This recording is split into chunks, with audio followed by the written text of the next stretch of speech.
What's happening, folks? PWT Podcast Episode 3. Yeah, dummies. Yeah. Hairline and Phil back. Episode 3 of PWT Podcast. Damn, it feels good to be us, man. We're stirring up some shit, making some noise on YouTube and stuff. How do you feel about all of our new subscribers and all the likes and love we're getting lately there, Hairline? Man, it was what, 40 subscribers on the YouTube there?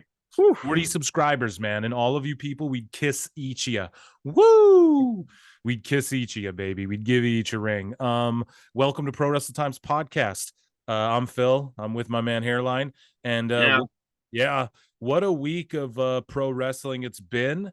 We're gonna get into Raw, the new World Heavyweight Championship. I'm gonna bury Cornette a little bit this week. We're gonna get into I'm not gonna bury him. I'm gonna debate him.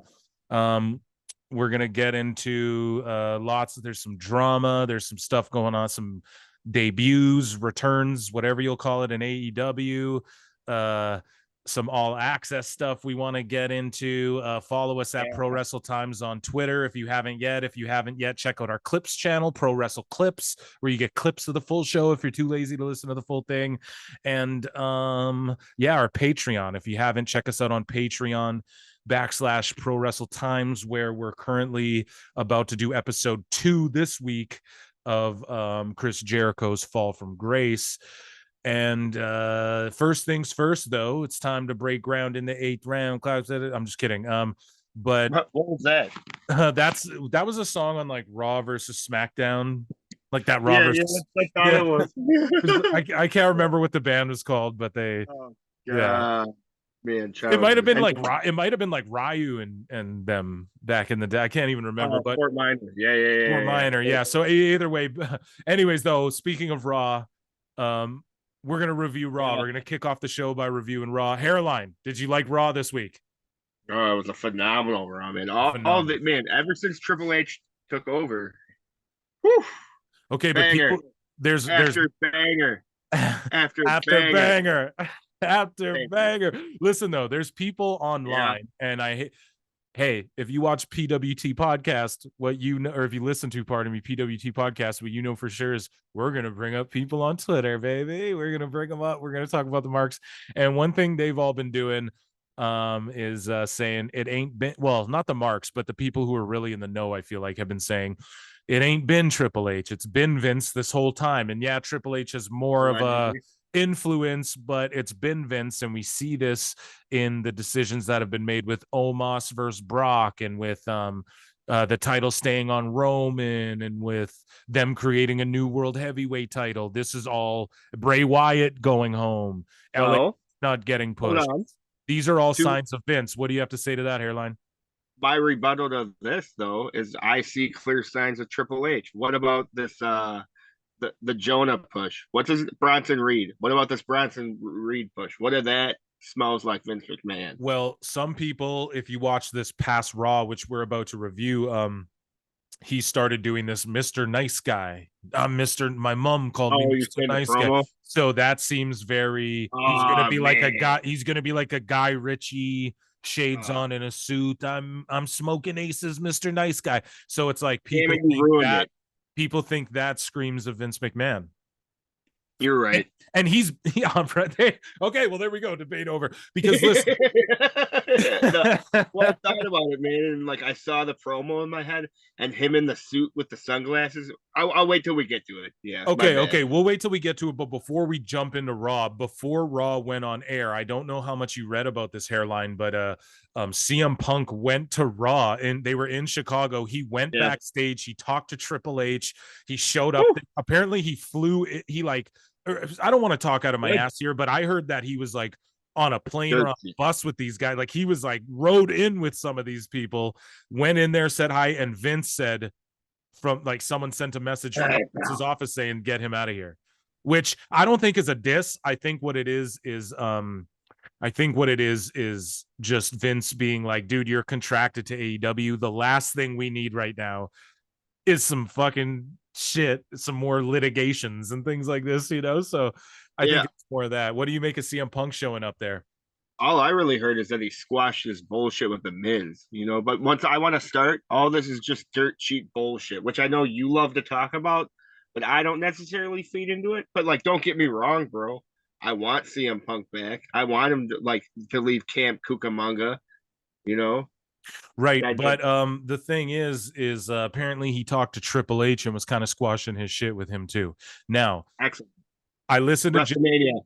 Right. But I listened to Jim Cornette and he pointed something really, really good out here. Apparently there was some statement made by Warner saying that the new AEW Collision is going to be like a premiere show, something they consider a premiere show or something like this.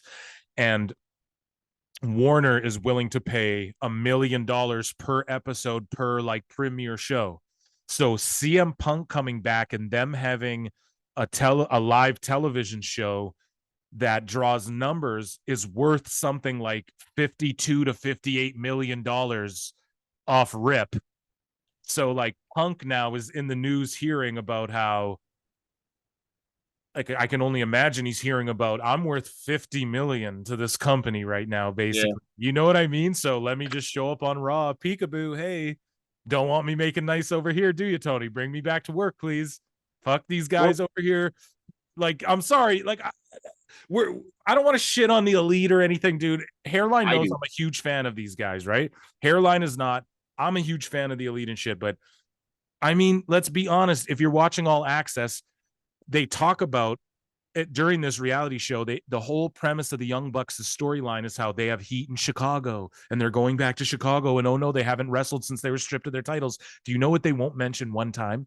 That they got in a fight, CM Punk, why there's heat in Chicago. They make it like because they beat the Lucha Bros. That's why they have heat. Legit, it's like they are fucking, when people say, oh, they're scared and they don't want to bring it up, I am starting to believe that, dude. It's like, yeah, they're running away from it. They won't address it. They don't want Punk back. There's $50 million minimum, let alone the houses they do, riding on Punk's back.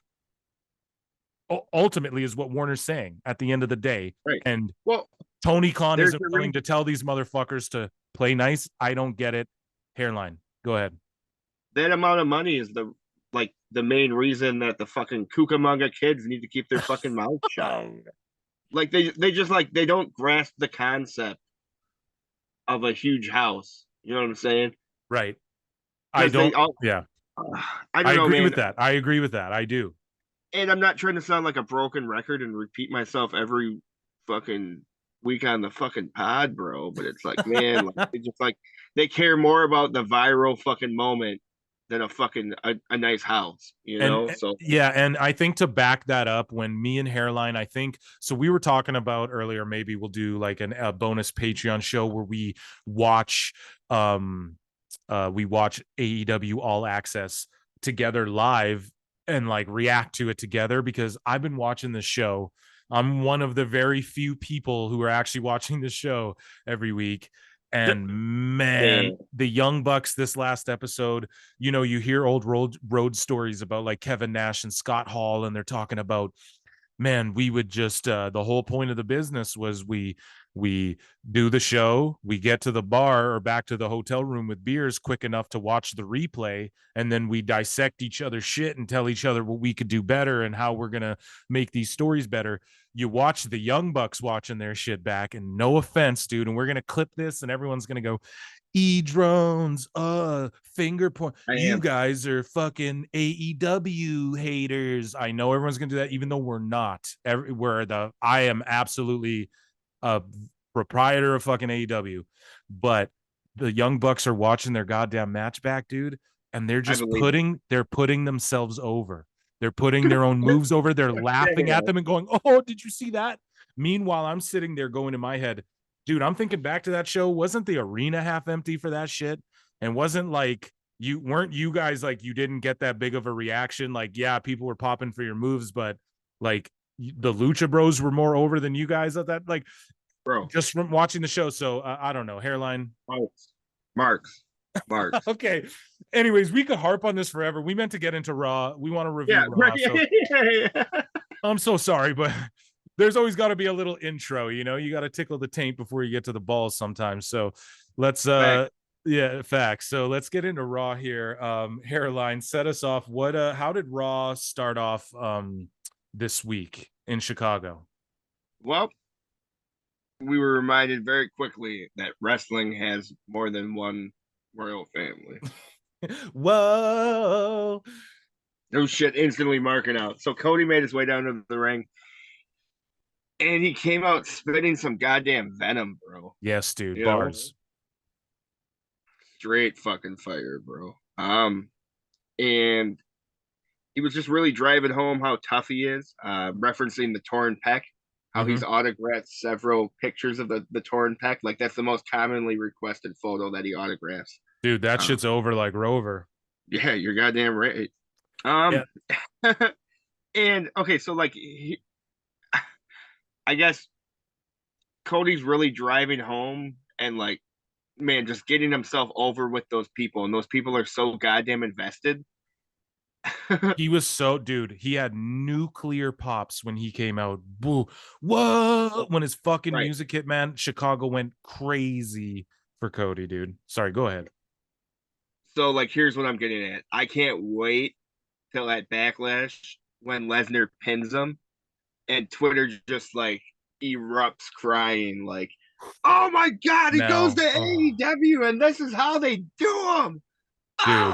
Dude. Burying Cody. Okay, can we just touch on Can we touch on that really quick, and then we'll get back into the promo here, whatever your last thoughts were on that. But really quickly though, man, do you think at Backlash, because this has been crossing my mind a lot, do you think they have Brock go over on Cody? Yes. Do you think on SmackDown? Okay, sorry, I should have prefaced that with this better question. Like, so okay, with the draft coming up on SmackDown, I think is the first night of the draft, and then it continues on Raw. I think that they're gonna take Cody and they're gonna put him on the same show as Roman Reigns, so that because everyone thinks they're just gonna give Cody the World Heavyweight title. They're not gonna do that. What they're gonna do is I think they're gonna put him on the same show as Roman, and then that way Roman's there very rarely, but then their biggest star is still on that show and he's holding it down every week. And then he's still the chase is still on. It's not over, the chase daddy. It's only just begun, daddy. We've only just begun the chase, daddy. I could have beat Flair the first time, daddy. Yeah, but nonetheless, I have a horrible Dusty impression. You guys will hear my impressions sort of come out as we go. They're not good, but I'm gonna do them anyways. It's my show, fuck you. But Hairline has to hear them all the time, so you're gonna have to get used to it. But yeah, so anyways, I just think that Cody's gonna go over to SmackDown. So with that being said, do you think Brock? And then I think what's going to happen, sorry, I hate to be like this fantasy, but I think they're going to send Brock to where the World Heavyweight title is. And then it'll be like Brock versus whoever the next guy they want to get over. That's why they're getting Cody right away. It'll be like Brock and Seth or whoever they want to get over as the World Heavyweight champ over on that side. So with that being said, do you think they put Brock over on Cody one mo again before he goes over to SmackDown or to Raw, whatever? Well, as I initially started this, as I was saying, I cannot wait to read the tweets and everything of all the neckbeards crying that Cody had a job out to Brock. Right. And I guess I asked you the wrong question because you did make that clear. What I meant to ask you, I guess, is more like, is that the right call in your opinion? You think that's the way? Absolutely. Okay. Why? Tell me why, because it's going to get so many people angry. I can't wait. Well, okay. So like, okay, not to question your question, but I guess explain to me why Brock winning would be, or Brock losing would be beneficial. If they show Cody, he's just this, because this is why a loss. But they already did that with Seth. I know. But listen to me. The loss right now hurts Cody more than a loss right now hurts Brock. Or maybe I'm wrong on that. Maybe that's my opinion, and people will be like, you're a mark and you're wrong. Maybe your opinion's different. But I think he just lost the big one. Now they've built another big one, bro. Like, to me, this Brock Cody match feels big, man. And I'm sitting here going, if they have him lose this one too, shit. You know what I mean? Shit. What is he gonna didn't Drew think about all the guys who've beaten Brock already? We really don't think about all the guys he's put over. So it's kind of like, even if it was some fuckery or not, it's like, so I think like him putting Cody over is the move right now. Personally, I think you put Cody over, and then maybe even someone maybe Lashley, or they resurrect that again, runs in, spears him, and then Cody pins him. Like, even if there's some fuckery there, I could see Cody beating him and then them separating them, and then there's a rematch there. Brock could just, because Brock's a wild card, he could just show up on SmackDown and fuck Cody up in 6 months for, you beat me before, and we'd go, okay, that's what Brock does. So I don't know. What do you think about, like, what would you say to what I just said? You know what I mean? Well, man, I think they're really gonna drive home that the Cody losing thing. Yeah. The it's not how many it's not how many times you get knocked down. It's how many times you can get back up and keep fighting. Right. I really Rocky. think he's Rocky 6. Moxley. Thank you. Actually, he's doing Dusty Yes, Rhodes. I know. I'm just, but I think Dusty Rhodes was doing Rocky, baby. It's hard to tell. Okay. I don't know. No. Listen, Rocky #1, that's 1976. Rocky 6 came out in like 2006, so he's doing Dusty. But anyway, sorry. Enough about Rocky. I wish they could have seen how you approached the mic and you lifted your shoulders and like, man. It's an audio podcast. Yeah, we might do the vid soon. We just got, if you can't tell, good. Hairline's got a crispy vocals going on right now, and we're gonna just upgrade things as we go, and you guys make it happen by listening to the show. But anyways, man, let's just wrap. What are your last thoughts on Cody Rhodes and well, no, so actually fucking after Cody was spitting all this heat, man, sudden interruption from fucking Finn Balor, right, Mr. Purple. Well, I don't know. The Judgment Day, it's not out of character for them to like interrupt people and try and lure them in. Hey, we'll back you up and take advantage of you, kind of thing. So I don't mind this at all. This is kind of just typical. Your big baby face needs one of your top heels to fight tonight, and da. Right. Yeah. Well, man, and like really fucking Finn made some good points, man. He was all like, you can't do this alone against Brock. We can help you. It was your classic, like, what Judgment Day's been since Edge was the leader. Opportunists. And yeah, correct. I love that. I think that's Edge's nickname, the ultimate opportunist. Am I correct? Michael Cole would say that? Yeah. So there you go. That's that rubbed off on the Judgment Day. That's the character work that, I'm sorry, I think a lot of people they don't even try and pay attention to that when they're watching wrestling. Right. And that's what WWE does, levels above everyone. And that's why they're levels above everyone, besides their head start historically, but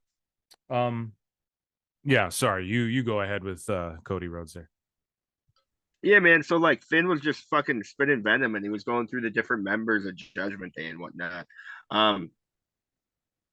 And one of the, like, he said something about Damian Priest. He said something about Rhea Ripley, and then he got to Dom, man, and Dom got the biggest reaction out of the WWE universe, obviously.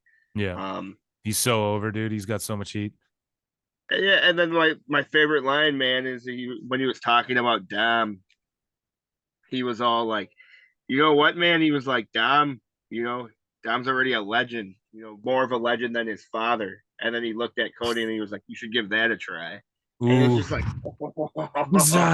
do you think that's a writer, or do you think that's Finn just being fucking Finn? Regardless, it was big body. It was big. It was money, dude. I love it.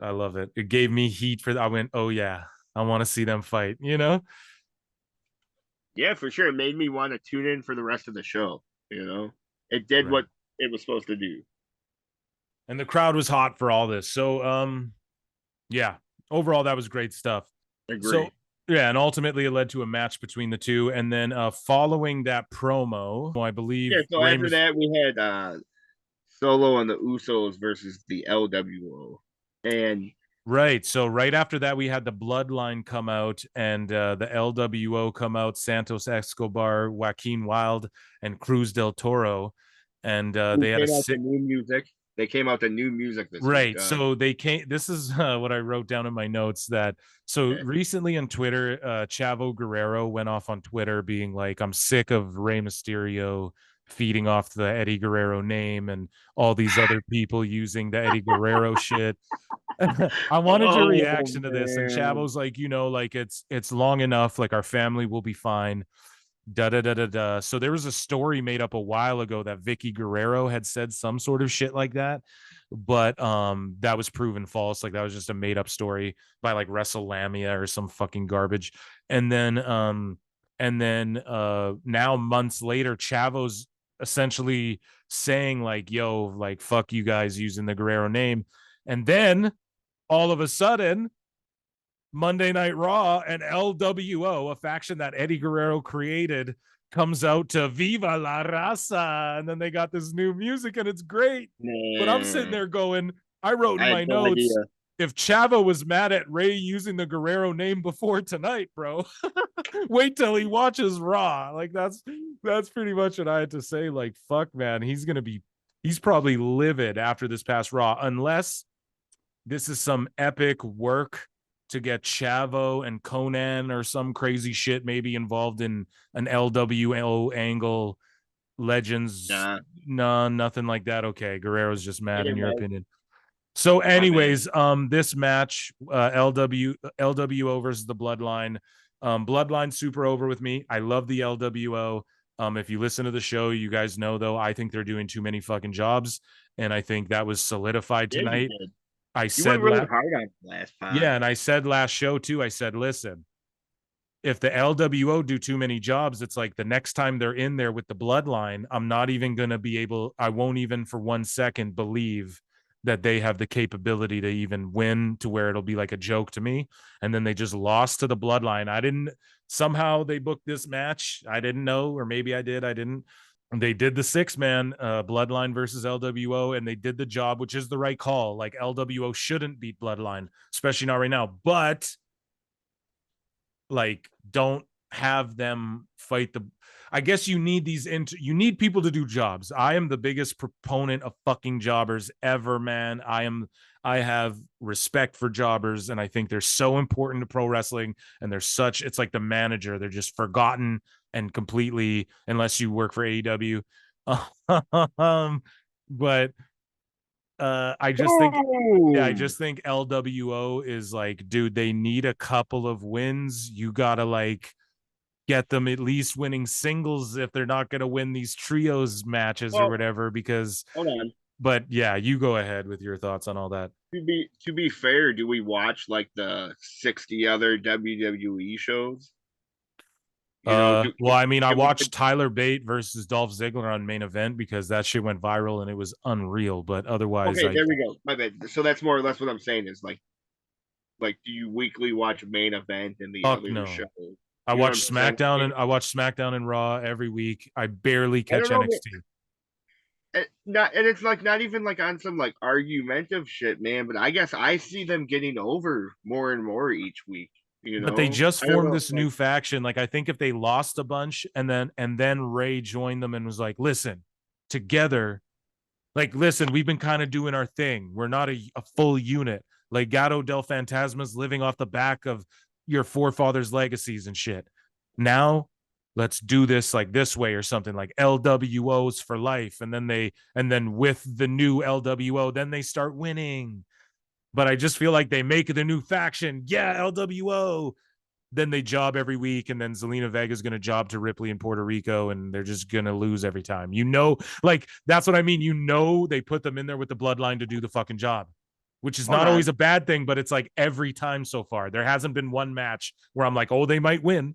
Every time I know that they're losing so far. So whatever. Maybe I'm overanalyzing it, but I don't think Zelina's gonna job, bro. I don't think she's gonna win, but I think it's gonna be like like I a think like a Zelina. fucky I think finish. yeah, I think Zelina is gonna take Rhea to the limit, man. Especially in her fucking hometown. You know. Right. What were your last thoughts on that? I really enjoyed their little flippy spot right before the commercial break.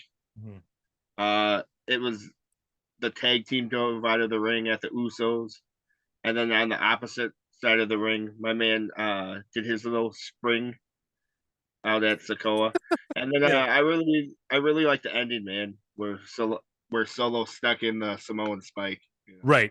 And I just want to end this personally also and say, like, on this segment, great match. Love all of these guys. The work was tremendous. Everything I just said has nothing to do with the work or the match. It's like a booking criticism. No, yeah, man. We can move on. Okay, let's move on. So after that match, we had was there a promo, Hairline? You guide me through this year. Yeah. Jay was backstage talking to Jimmy. So pretty much we saw Sami Zayn actually talking behind Kevin Owens' back to the Usos. Yeah. Well, yeah, man. So it was basically fucking Jay ran into Sammy again, and right.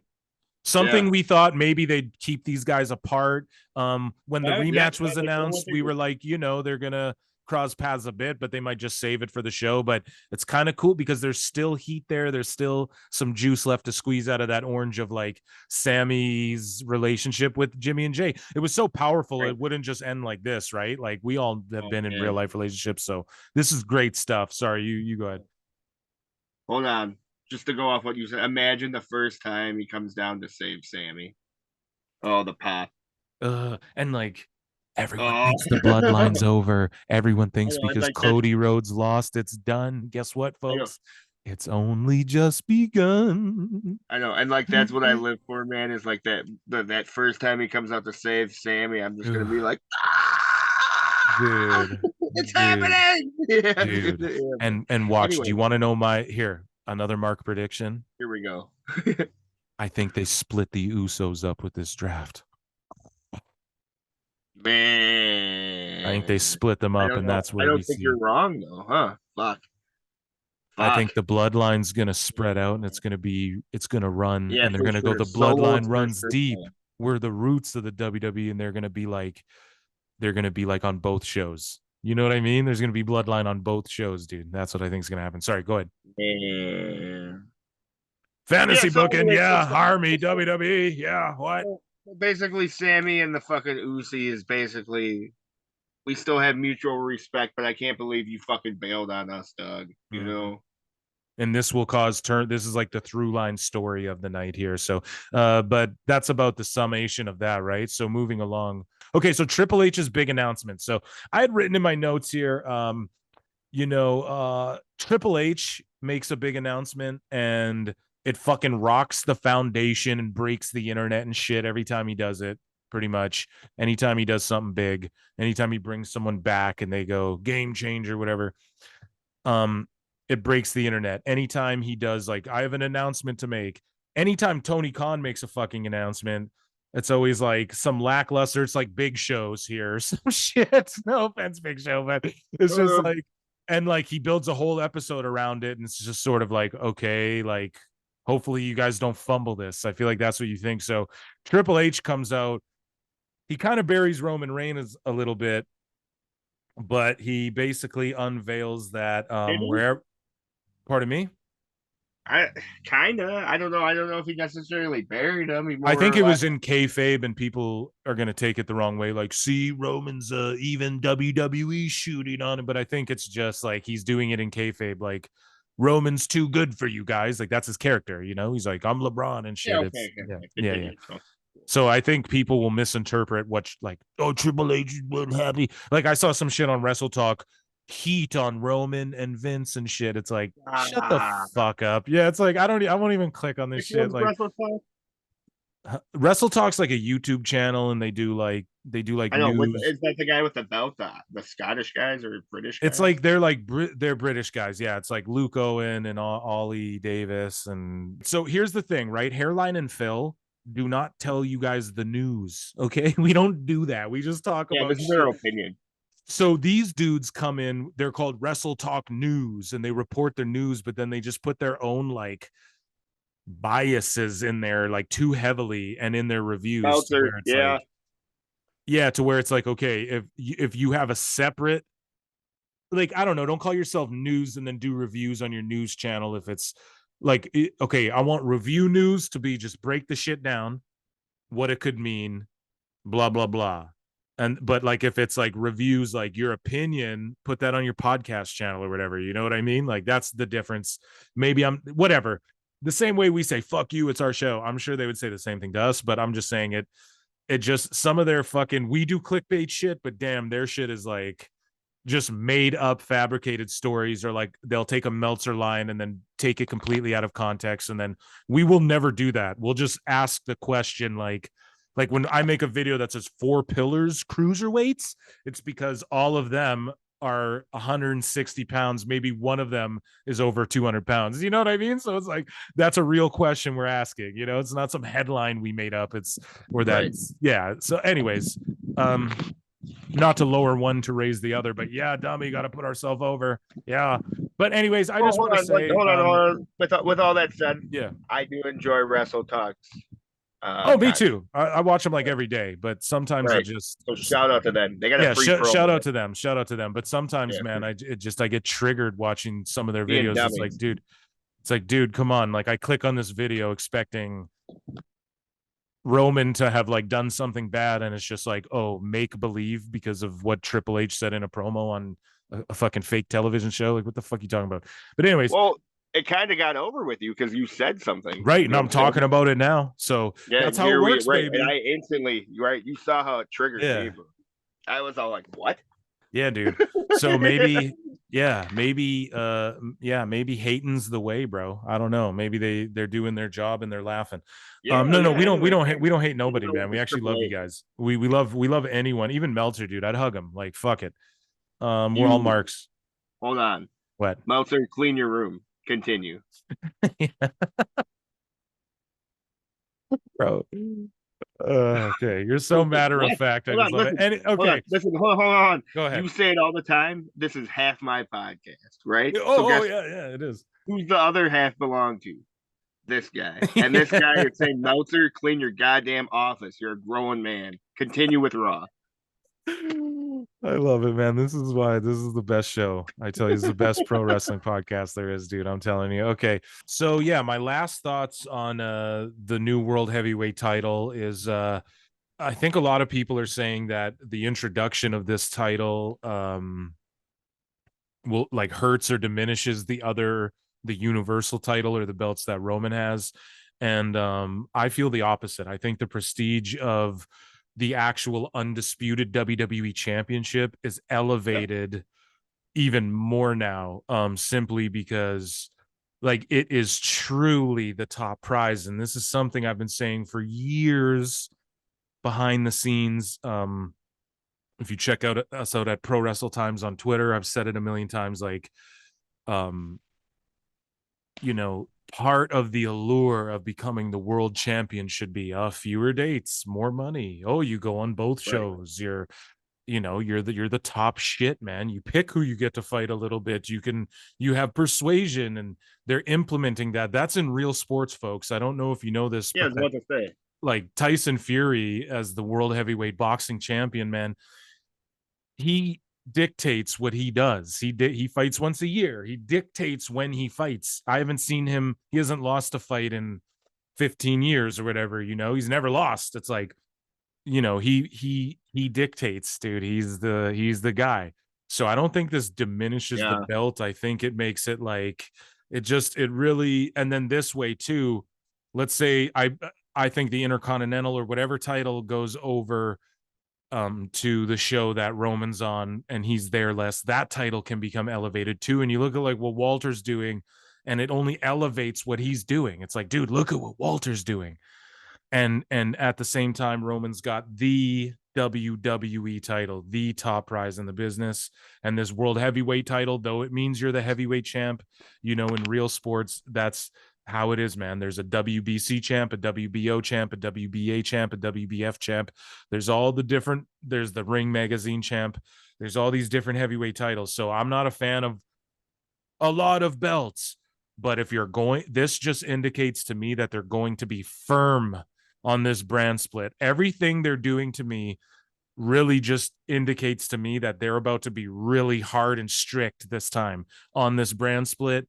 And that just means competition between WWE, and that just means better shit for the fans ultimately. So I'm really optimistic about this. I love the way the design of the title looks. I don't like the little globe behind the logo there. Hairline, what do you think of the design of the belt? I'm okay with how the belt looks, man. It gives me a very throwback vibe, but kind of what I wanted to say here, um, is playing off what you were saying about Raw feuding with SmackDown. Mm-hmm. It's because Triple H tried to go against fucking AEW, but Tony Khan has no idea what the fuck he's doing. So Triple H has to create his own goddamn competition, man. You know what I'm saying? That's Yeah, my dude. take on this. Yeah, Yeah, dummies. I mean, damn, that's a good take, man. And that's really putting Triple H over. And that's showing grapefruit balls, I guess, if you're right about that. It's definitely a risk they're taking, but it's like a calculated one, no less. And lastly, just and then we'll move on, I swear. But lastly, what who do you think should win the title first? If you had to pick someone right now, Hairline, who would you put what it do you on? think I would Dummies, yeah. say? Well, yeah, obviously, but besides, no, yeah, damn it. Um, yeah, I would pick Drew McIntyre. Oh wow. Wow. No, I wouldn't have guessed that even. I know you love him, but What? I What? just didn't think I just thought you would be more like the like smart move is Cody, that or something. I thought you would be No, the like, smart move isn't Cody. The okay, smart move good. is I'm like glad we're on the same page there because I just feel like people are already the narratives out there like they're just making a the belt for mark. Cody, but it's like no. I think they're gonna do like remember when they tried to put the universal title on Balor and sort of create this new guy. I think they're gonna Yeah, kind of do that. But I think Drew not he's been WWE champion, but I think Drew is like he never got his good push. I know, I think he's the guy, man. Like Yeah, banger after banger after banger. after And banging. Yep. yeah, and he's a guy that's like credible and yeah. Um, anyways, moving along, we could He's talk the about guy. that. He is okay, yeah, dummy. Drew Yeah. McIntyre deserves a push. What? Okay, that's our LA Steve Knight Austin. Yeah, Um yeah, whatever happened. You channeled both there. I know I keep doing that. It's like my impression of one or the other is an amalgamation of both. I think that's what I've discovered. So anyways, moving along with Raw. Yeah, so we had Judgment Day backstage, man, and really what I laughed about here, man, is Finn Balor threw a little tantrum, bro. Um, Prince their Devitt. their version of Renee Moxley Good was back there trying to interview Judgment Day, and she all she wanted to do was talk about Bad Bunny to my man Damian Priest, you Right. know, So I think because you're talking about Kathy Kelly, and she was backstage just putting over Damian Priest, um, basically and putting over Bad marking out Bunny. the Bad Bunny, basically, Right, leading up to Puerto Rico for right. Backlash, and Finn kind of turned up and reminded us why who I he thought he was is. being a baby. Okay. But anyways, man, Damian Priest made an excellent fucking point, bro. Okay. Um, he said, "Listen, I didn't show up on stage at Coachella. You know what I'm saying? I don't Ooh, show up to your shit, bro. What are you doing at my shit? Interrupting? damn, I love Like that. that. I love that because they're Boom, boys. So boom. Bad Bunny's like, yo, that's why I like Bad Bunny because he's a real one. He ain't in there like Right. making a Yeah, he's mockery of this shit. He takes it real right. serious. Yeah, man, I like him. Oh, I love him. Come Yep. on down, Booker T. I fucking love that song. Yeah, man. So that was the Judgment Day quick little backstage promo. Okay, I loved it. And then moving along, the more of the bloodline, the through line, one of the two, the B Yeah, story or the A story, pardon me, if you will. If you want to say that the Judgment Day story is the B story, even though they're interweaving. So more of so I think Jimmy and Jay talk with each other. right. And Solo's hanging out in the back.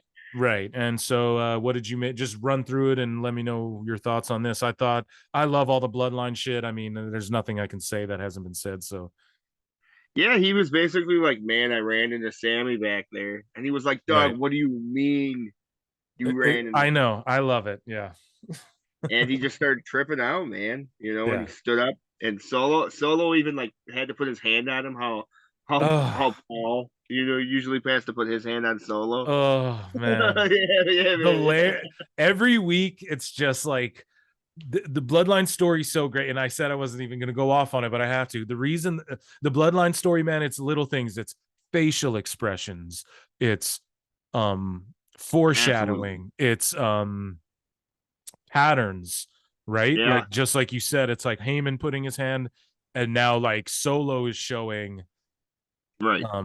like reserve and he's Yeah. showing he's more than just a muscle. He's really a brain, and he's really could step up and become the leader of the Bloodline one day. You know, I think they're building him up to be the guy to beat Roman.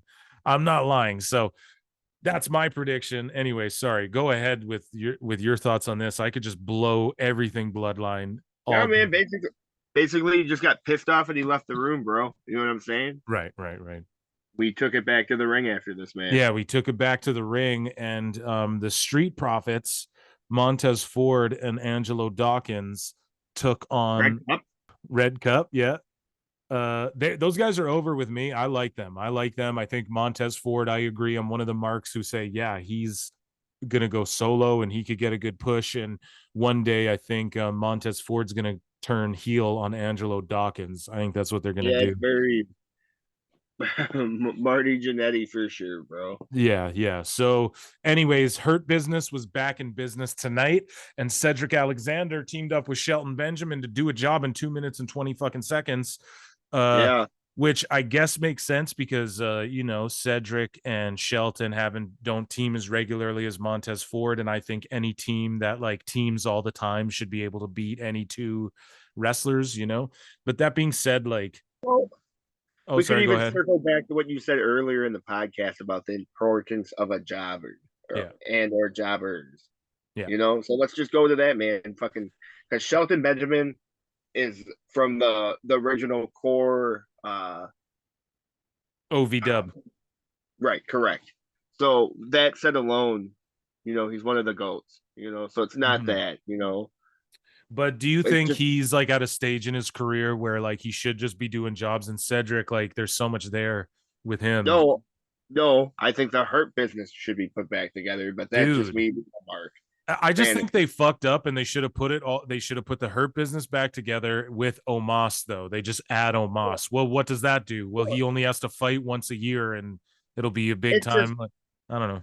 It's unfair because it happened during the pandemic, bro. So we didn't even get it, But like, think about all these guys. Even though Benjamin can cut a good promo, you think about all these guys. Lashley needs a mouthpiece. Cedric needs a mouthpiece. Shelton kind of needs a mouthpiece. Omos needs a mouthpiece. So just Lashley getting better, dog. Lashley's getting better, but he needs a mouthpiece, though. Let's be honest, dude. Imagine if Lashley had a cornet. They got it, bro. It's all there. It's money, bro. But anyway, we're side tangenting. I know we are, but yeah, I just think that MVP should be. I mean, he could really just be big money in that regard. But I think they all get split up during the draft, anyways. I think this draft is really gonna like rock shit up, like Triple H was saying. I don't think he was capping. Maybe I'm just a mark. Anyways, moving along. There was a 6-woman tag team match.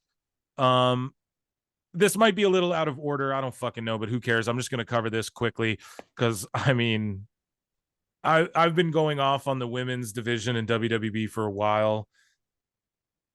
I don't need to keep harping on it. Bianca Belair, Liv Morgan, and Raquel Rodriguez defeated Damage Control, Bayley, Dakota Kai, and Io Sky. I don't fucking know. Listen to me. Damn. It is what it is. I don't know. I don't really know. I don't know what to say about it. It was what it was. Good for the champs. I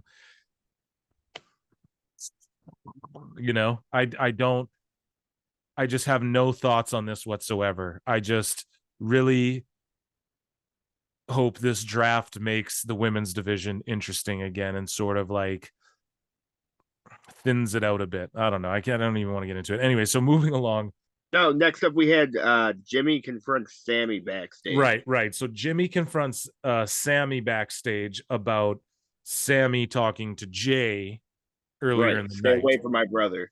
Stay away from my brother. Awesome shit. We've all had this in life. Well, if you grew up with siblings, or best friends, we've all gone through shit like this with people.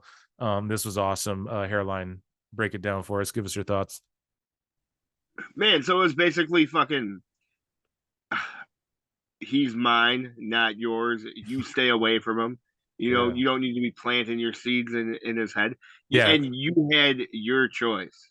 Yeah, you Your fucked my choice. brother before, dog. You fucked me too. Fuck you, you know? Right. Yeah. Be right. Bounce, Sammy. Yeah. You know? Yeah. And I love it because like, you know, he And sniffed they them were out. He boys, sniffed them man. out in the first place too, you know? Like you think years back or however long at this point, bro. Like Yeah, the it's such a story's so long term good. story. The story's so For good. real. Yeah, man. Yeah, Um man. They're boys, dude. So it's just like, oh yeah. man. So continuing along, I think was the Mustafa Ali match after that versus Chad Gable. Yes. Okay, so now that was just like a fluke win, whatever squash match. It wasn't a squash, obviously, he didn't squash him, but Mustafa Ali just like stole his little win over Gable with Otis and Maxine Dupree. I don't know if they're gonna break. I mean, it's weird because like the other male models aren't with Maxine. Otis is with her. I don't know if they're gonna break Otis and Gable up. I don't really know where they're going with this. So it's just kind of funny. So it's got me like, yeah, like I don't know. People bury it as goofy shit, but I am just like, whatever. I'm here for this. Like I'll stay. Like to me, I'm kind of laughing and popping at Otis a little bit, and Maxine is just, you know. Yeah. And then you got Chad Gable, who's like a great worker. Ali does nothing for me right now anymore, but you know, Gable is doing his thing. Him and Otis are gonna fight. Like I don't really see it going that way, but what did you make of this, and where do you see the storyline going? Just more filler shit, man. You Yeah, know,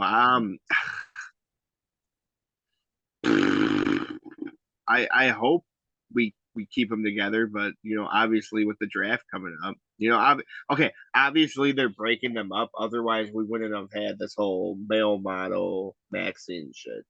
That's my right. take on it. Yeah, I'm just worried though, is that removing like a really solid fucking tag team that Triple H gave some really key wins to in recent but months? Is that isn't that sort what? of fucking their one of their tag divisions up? Because you got to imagine that Yeah, Doug. they're But go ahead.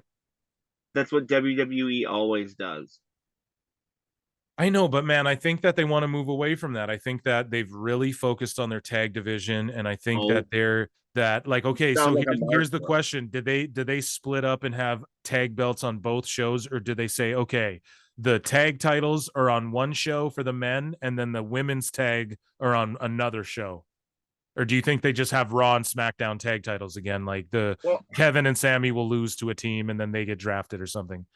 so if we're keeping them together, what was the whole point of the male model thing then? You know? I just think it's because, well, it's to add a layer of like, listen, you come in, but Comedy. all like ultimately, like Otis, like what if he dumps them, like they're beating down Gable and then he ends up saving Gable, then hugging him, and then it shows like bros before hoes or whatever, kind of thing. Like it just shows a story of their camaraderie and no, we're a Word. team. Like, maybe that could be Okay.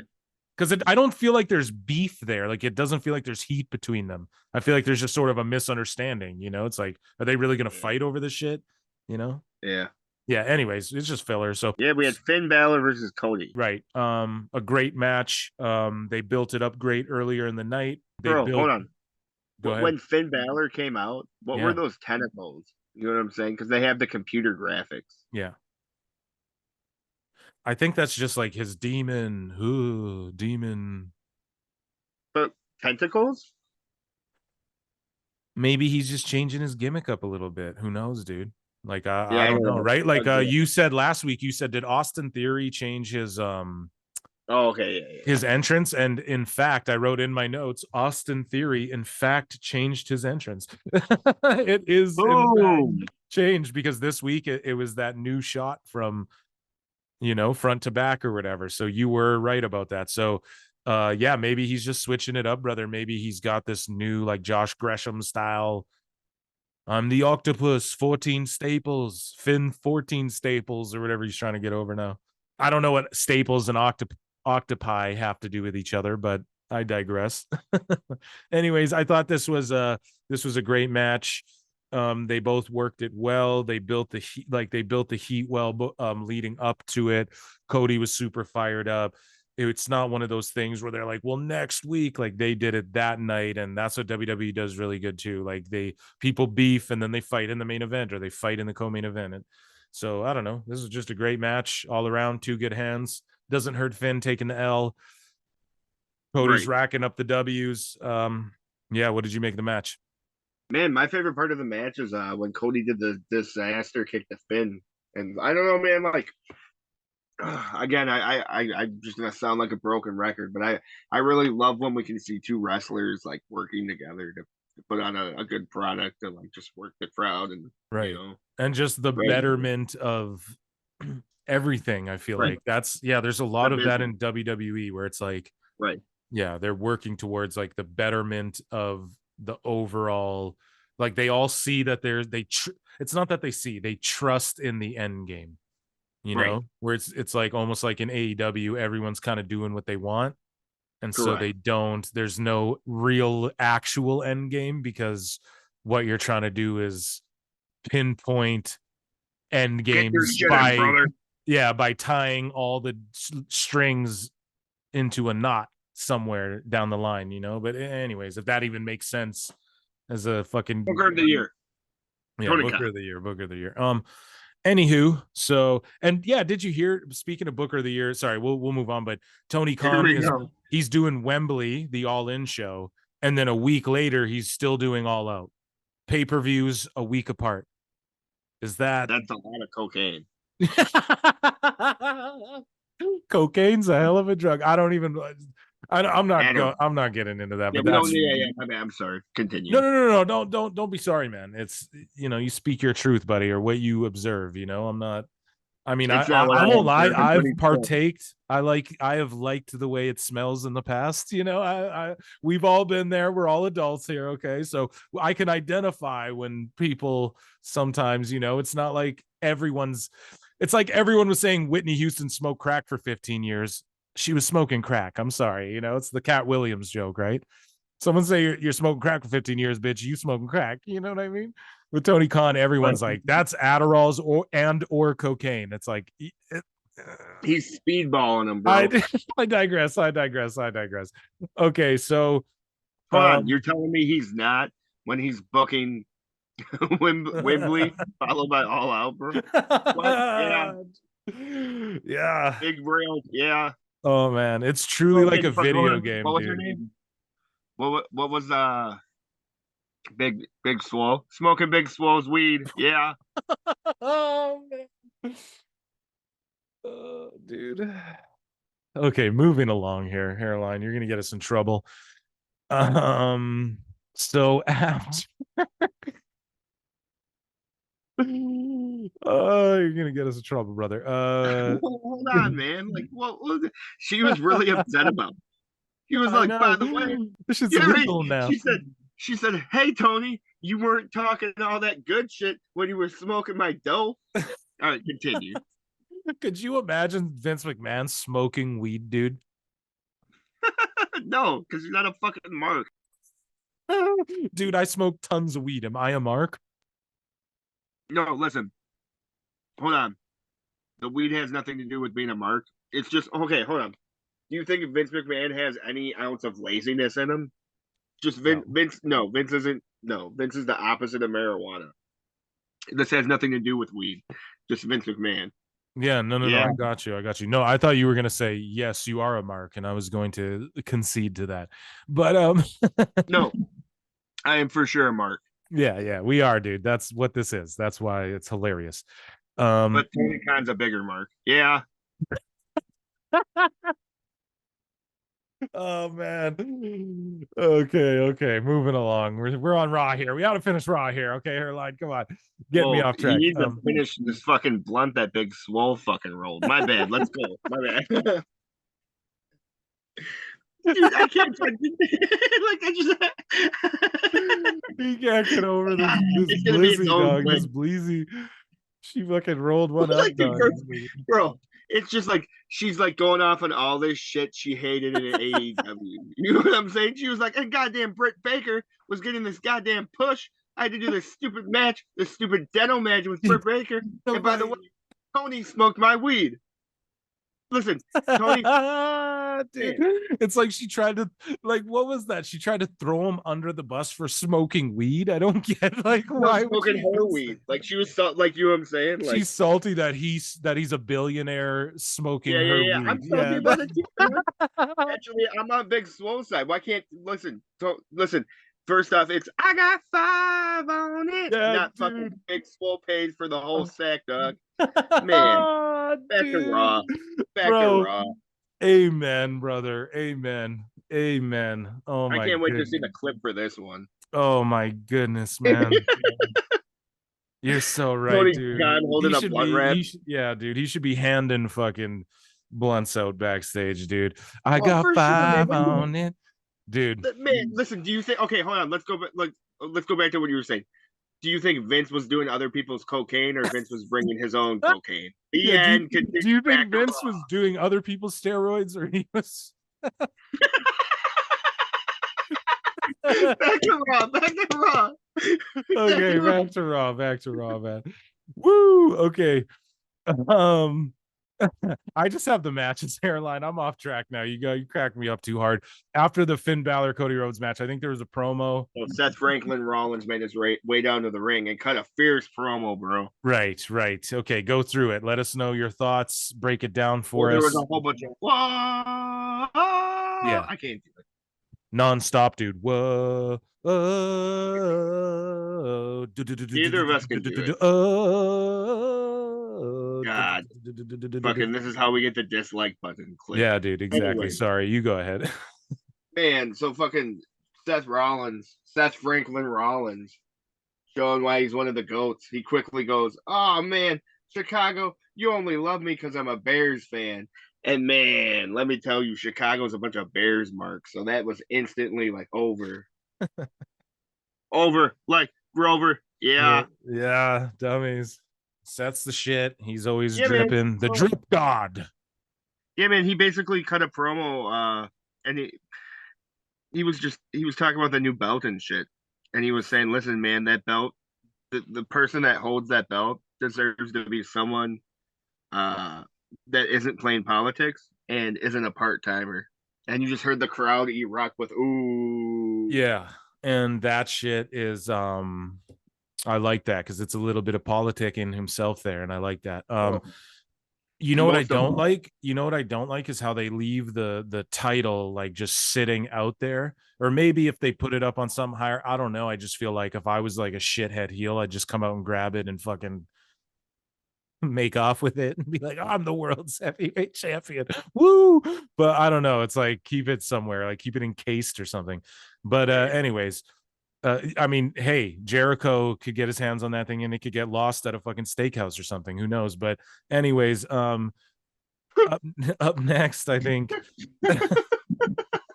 Chris Jericho fall from grace. Patreon, Pro Wrestle Times Patreon, folks. Anyways, next we had Kevin Owens backstage throwing a tantrum that Sammy was talking right. to. This was more money, more bloodline, more money.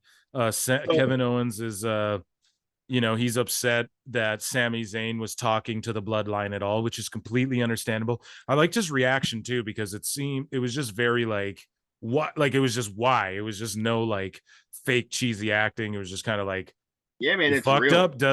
And then Sammy, but what was nice was like Sammy was honest about it. And these are the hurdles that these two are going to have to overcome. Again, it was the beginning of the story, baby. WrestleMania 39 with only the thought of the story, baby. It's just, these are some of the hurdles Owens and Zayn are going to inevitably have to cross just in their relationship and the dichotomy between the two guys. Great promo, great segment. Your thoughts, Hairline? Well, what I really liked about it, man, before Kevin Owens took off from his little tantrum there, right, is Matt Riddle was there hanging out the whole time, right? And they're kind of interjecting him into this. And what do you make of that? Do you like that? Or yeah, I'm enjoying it, man, personally. But Matt Riddle made the best point there because he was all like, man, obviously I'm not going to be able to say it like he does, but basically in a nutshell, what he said there is, Sammy, I relate to what you're going through here, man. because Kevin doesn't trust you, and everyone's saying that like you guys shouldn't trust each other.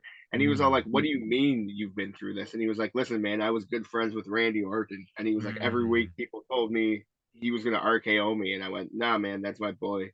And Sammy went, "Damn, you're right, man." So it was just like, you know, when the dumb stoner makes the best point in the room. Boom. Yep. Yeah.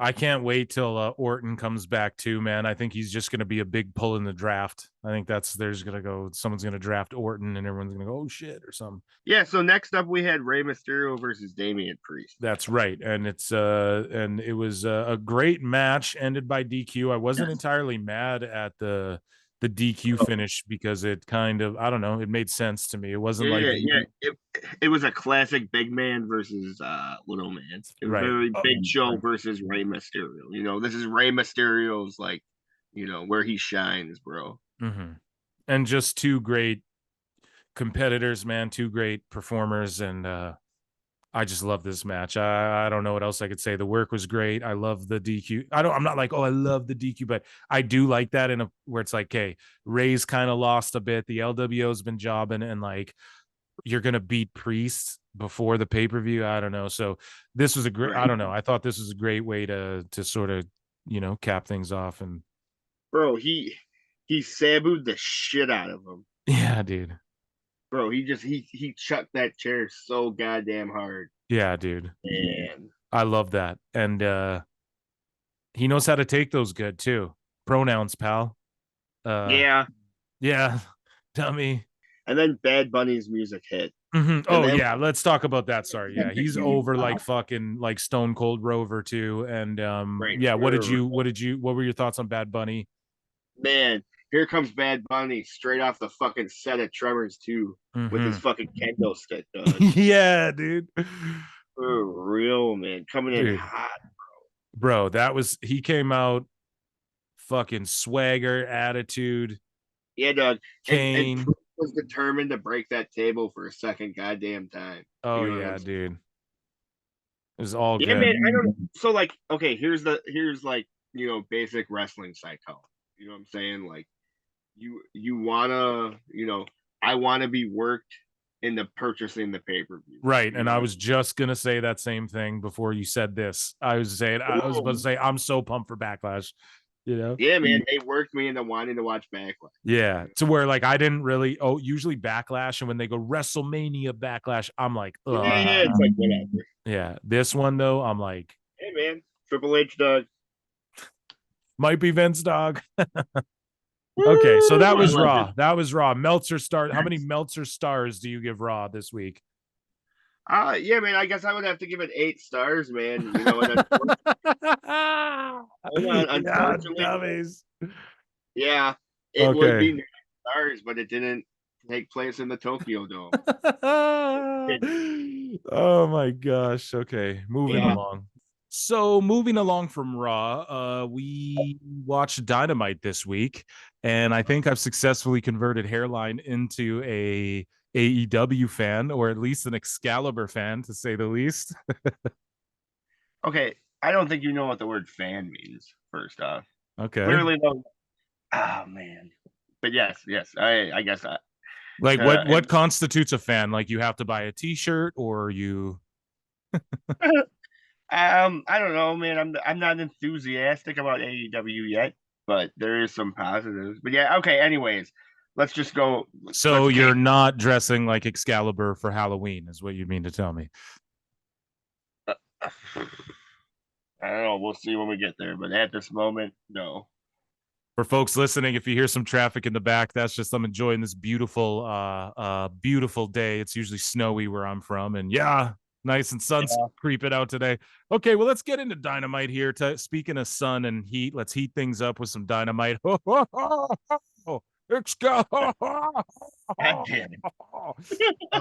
Anyway, so Dynamite was live from the Florida Live Arena in Sunrise, Florida. The show kicks off, and it's the AEW International Championship match. Orange Cassidy has been, if you've been watching Dynamite the last like a bunch of shows, man, this could be, honestly, I've lost count at this point, maybe 7 in a row, where he's literally started the show. Like I'm talking in a row, maybe 1 week off there where he kicked the show off with like an international title defense. And so he took on Bandito, who everybody's been like, where's Bandito? Where's Bandito? And finally, Bandito is here. Visa troubles, Tony Khan being bad at booking. I don't know what it is, but regardless, Orange Cassidy has like 19 straight title defenses. This match was fine. All I could think was, you know, the chain wrestling was great, the spots were great and stuff. But at the end of the day, I'm just like, I'm just sitting here thinking, you know, like imagine if Hobbs was on a 19 title defense streak or Wardlow was on a 19 title defense streak. So, Hairline, what'd you think of this? All right, so man, at first I was like, "What is the name of this belt?" When he said it, he was all, "Explain this to me." Hold on, catch me up. You know what I'm saying? You want me to? Oh, go ahead, sir.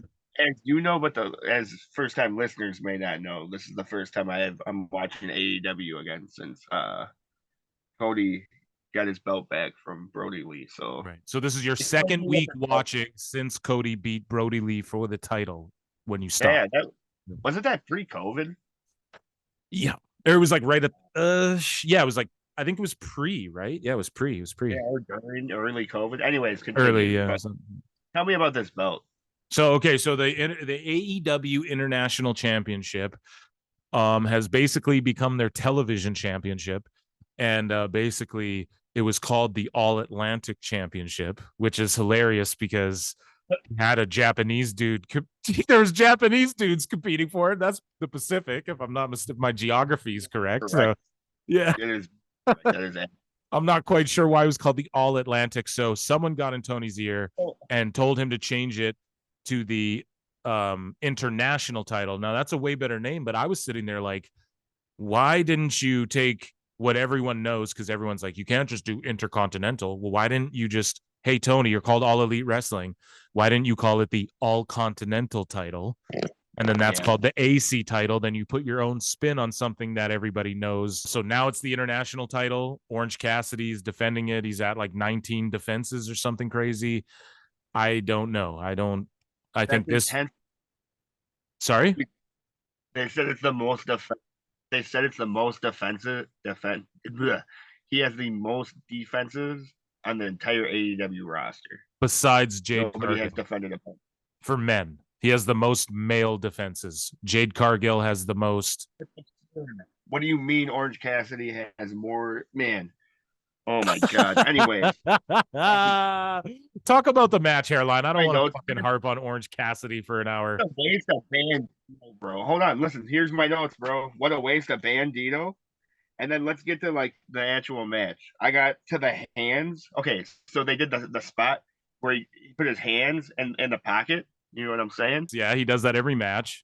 No, he put Bandito's hands in his pocket. Oh, I know. Yeah, he does that every match. He does some variation of that where someone does their hand. Right there, I decided to skip the match. So actually, the rest of it will be on you. Okay. All right, we'll just move along, dude. Bandito shouldn't have.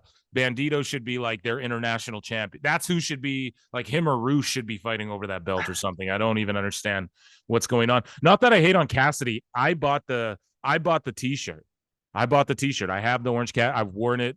I wear it all the time. I've worn it to WWE events. At first, the whole thing is that I liked it. Right. The whole thing is that they just book him like he's this invincible guy. So what they do every match is he takes some crazy move where you're like, there's no fucking way on earth.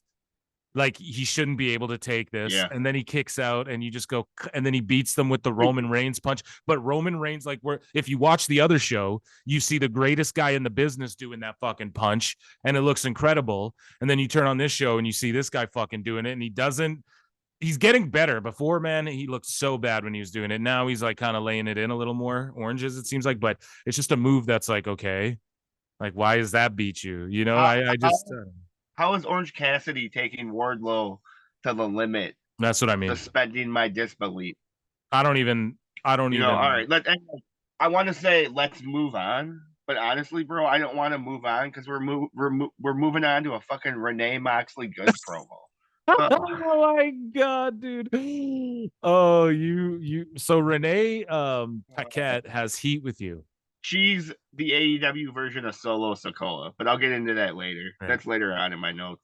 It's funny how, though, like, speaking of the Renee Young thing backstage, it's funny how, like, everyone notices how AEW is doing backstage interviews and segments. They're like, oh, I really like these backstage interviews. I really like these segments. I love the production. They're saying, we talked about this before. Oh, I love the kickoff show for Revolution. It's so WWE. They're backstage watching the screens. WWE. Yeah, so you telling me you like WWE? It's super hilarious, man, that this is what's happening. But so after so it's Renee and Adam Cole, actually. Right. So Adam Cole's back there. He goes, listen, I'm going to the ring. I'm going to call out Chris Jericho. If he comes out, I'm going to whoop his ass. You know, if you don't come out, I'll come find you, that sort of thing. And pretty much it was like a good promo. I mean, Adam Cole's always been good on the stick. You say too much Moxley good. I think the opposite, man. I think it was another awful sci-fi spoken. Oh, I don't know, you man. In this sci-fi channel shit. What the fuck are you saying? Adam Cole meets Triple H, bro. That's all. Adam Copeland. Adam Cole Copeland. Yep, that's gonna be a Patreon exclusive. Right. Okay.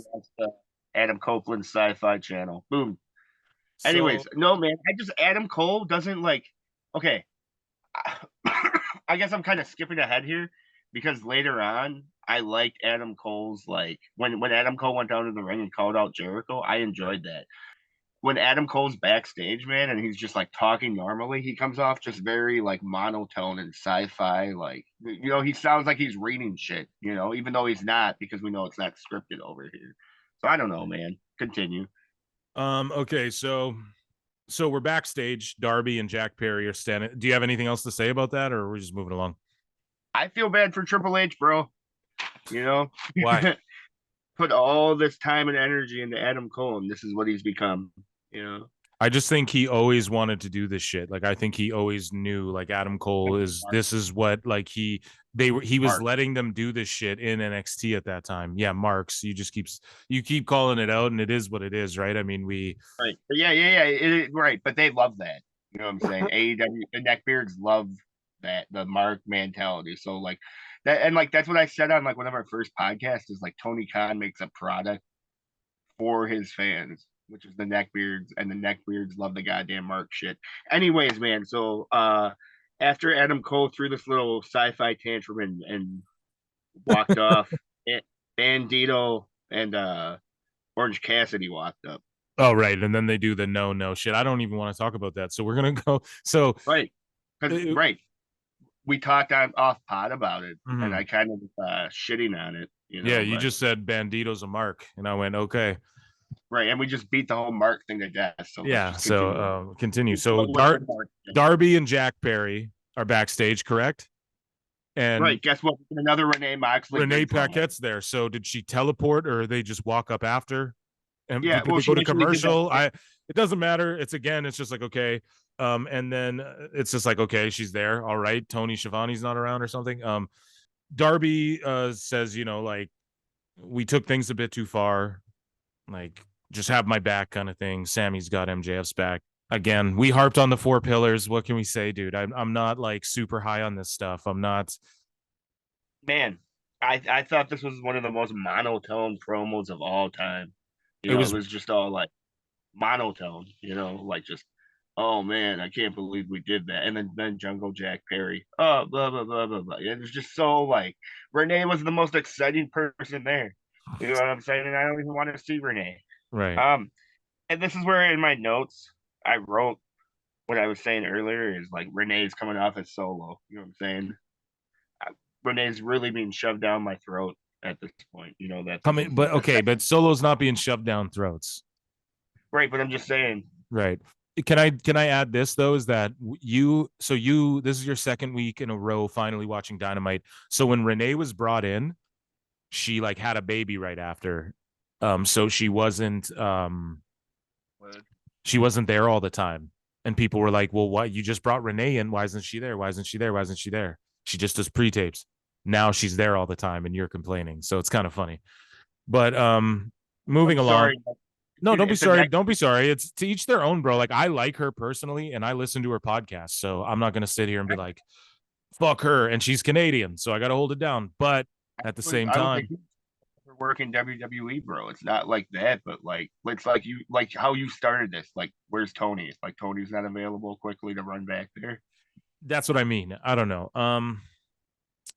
It really sounds like we're burying AEW right now too. So I'm like, that's why I'm kind of breezing through this a bit. I'm like, you know what? Like, we're kind of burying this shit this whole episode. And I don't want to. We get people in the comments who are just like, and I don't give a fuck, but they're like, you guys have the. But Hairline knows like your boy Phil's an AEW stan boy, and like I've been trying to put this shit over to him forever. So it's just disappointing when they have these. When I finally get this motherfucker to watch, and they're having these shows where it's like, come on, everything's there. The production is there, the talent's there, everything's there, but the booking's just like the story's just like, hello, Cringe. that's one guy doing it all. Like, and I'm not trying to harp on this dude, but fuck. Moving along. Jeff Jarrett with Jay Lethal, Sanjay Dutt, and Satnam Singh, Team TNA. What do you make of Satnam Singh, and what do you make of that team before we get into the match? How do you like that faction?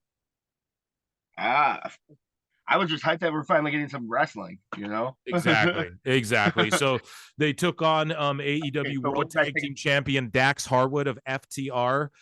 Did you hear Dax Harwood and Cash Wheeler's theme music? That's the hard bodyish theme music in wrestling, dude. To each their own, but yes, continue. Okay, next time you get a chance, keep your ears out for the Gun Boys, the Ass Boys, Billy Gunn's kids. Yep. Listen to their theme next time they come out, brother, and just tell me that shit don't hit. So the match starts pretty much, I believe, like, don't a bunch of refs and officials like send Sanjay and them to the back. I think they get into some chicanery early on. Jarrett and Dax, they just had a good pro wrestling match. There was one botch there on a shoulder tackle. They quickly recovered, but an all-around good match. I don't know what to tell you. I think FTR deserves a lot more respect. You can tell that Dax and Cash, they kind of put Dax usually takes more of those singles matches because I think he's a little older and I think he's got more wear and tear on his body. So I think that's kind of a decision between them. If I had to guess, like, you get it in while you can, brother. I might have a few more years on you. You know what I mean? Between Dax and Cash there, but nonetheless, I love both these guys. I don't care what people say. I love Jeff Jarrett. So you can suck my dick if you don't agree. Hairline, what'd you make of the match? What do you think of Jarrett? What do you think of FTR? The match overall was excellent. Had a very excellent ending. I felt like a lot of it, man. It felt like Dax was just kind of marking out and making sure to like put over one of his like idols over. A lot of like what I shit on AEW about is like the guys just trying to get their shit in. So it was just very refreshing to see these two working together to put on a good product for the crowd and whatnot. And then here we go. I got some notes on the commentary. Oh my god, no, don't start this again. No, the commentary, I tried to be a little more objective about it. I feel like it was good, but Impact Wrestling, which we'll maybe talk about later, their commentary is starting to win me over too. Impact's really killing it lately. Anyways, you go ahead with the commentary, and I know you're about to gargle Excalibur's testes. Let's hear it. So Taz goes, I love hustling. And that popped me. And right here's Excalibur's immediate response. The Japanese wrestling promo, hustling? Just like dude, it's Hairline. It's the most cringiest like neckbeard shit. You know what I'm saying? And man, like just Excalibur plays fucking love it.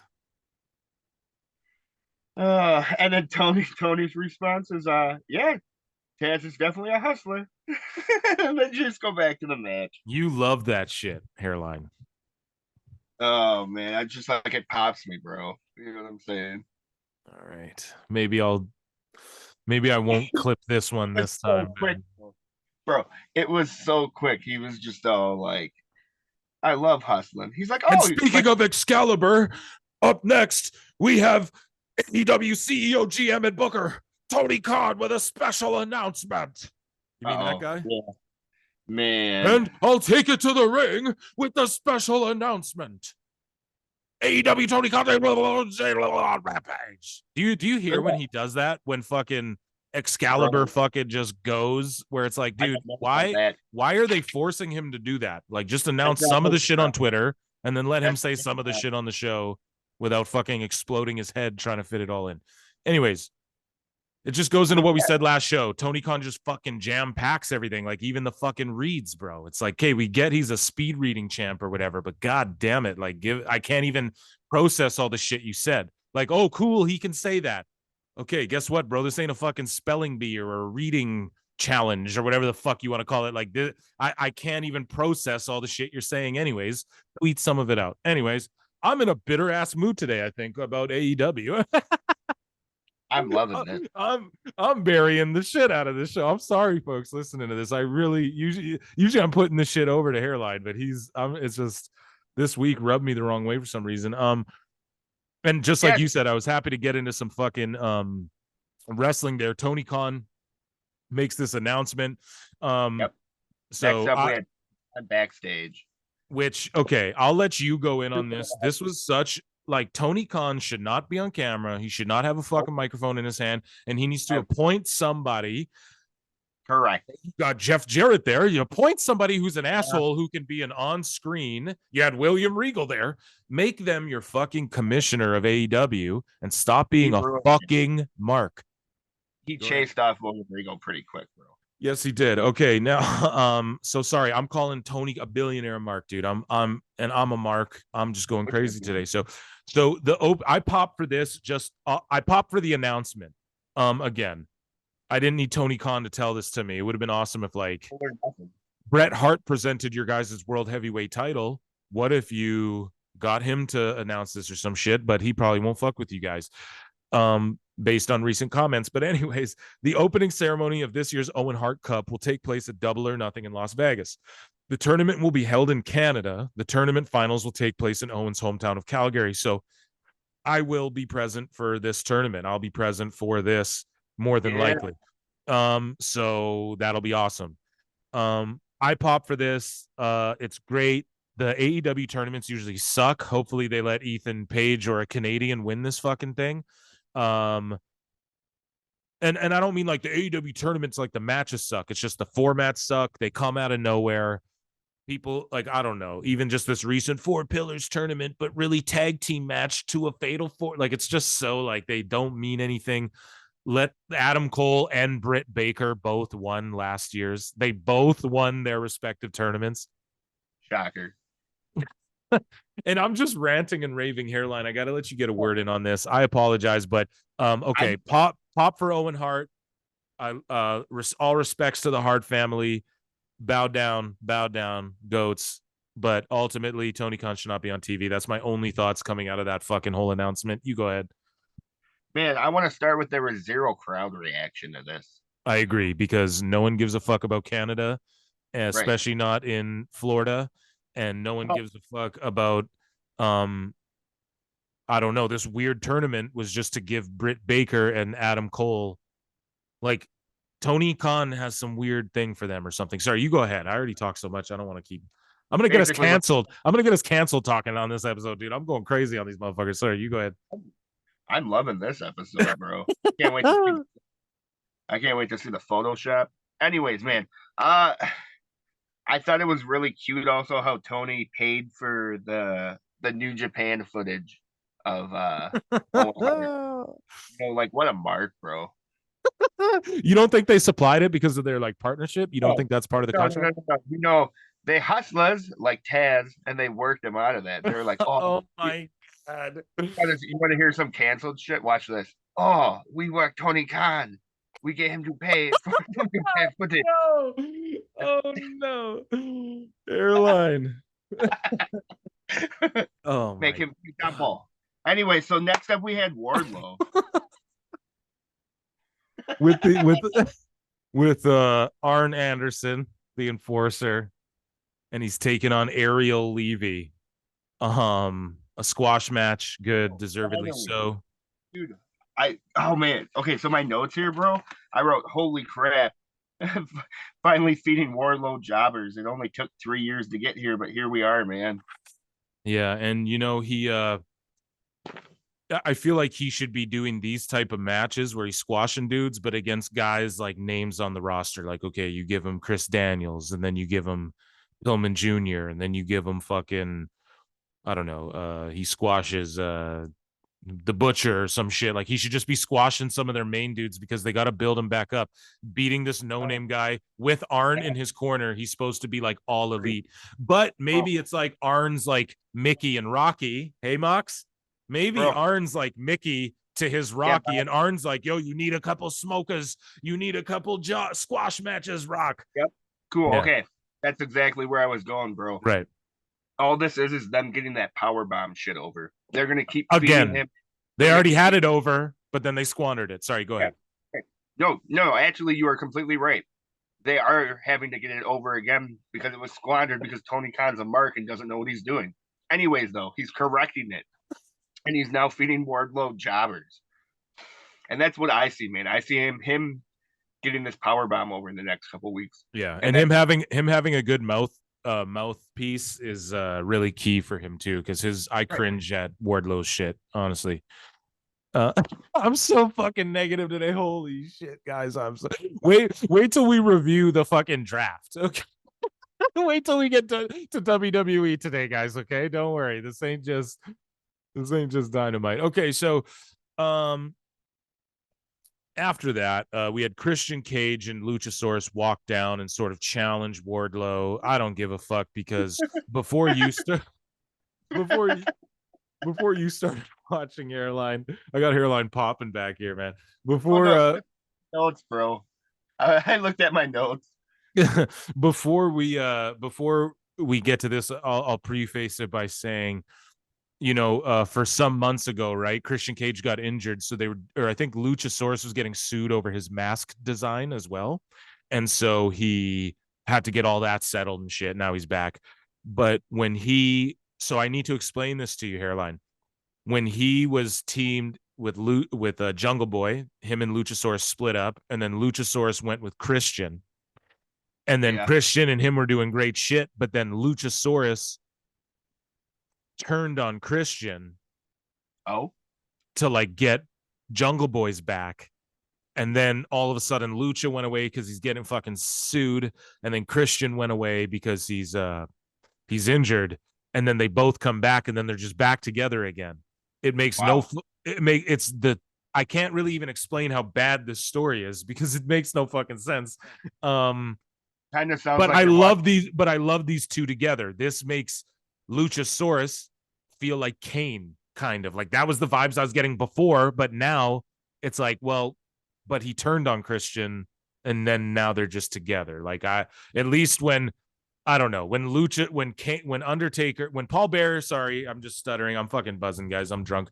5.9 Canada beer, what, at least when like Paul Bearer turned on Undertaker, he went with Mankind. It's like Christian and Lucha, like, what the fuck's going on here?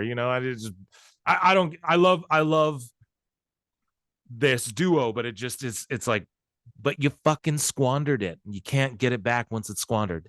Go ahead, Hairline. Man, Luchasaurus fucking straight up looked like he was walking out of a fucking Guar concert. That's all I there, bro. Looking like a goof.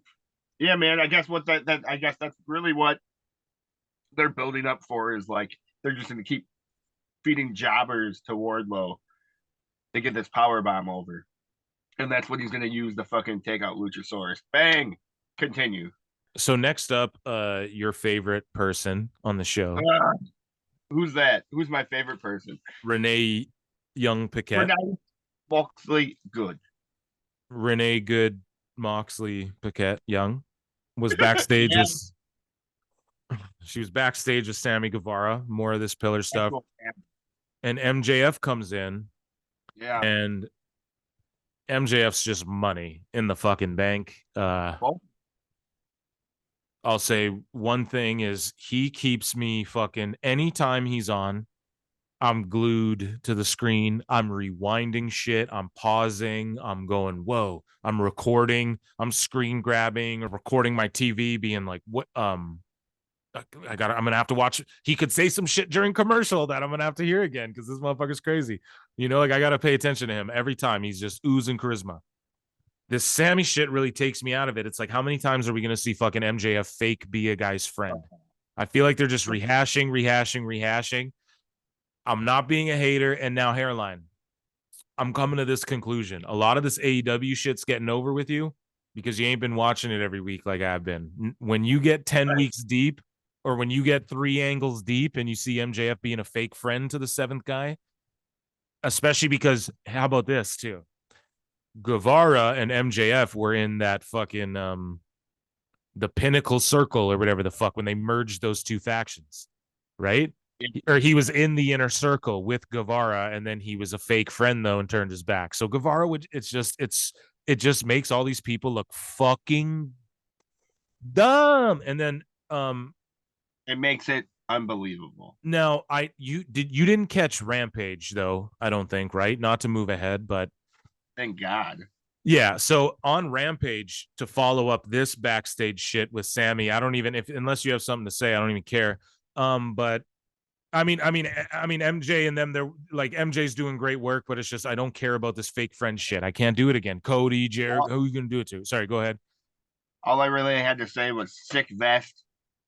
And, right, yeah, exactly. Continue.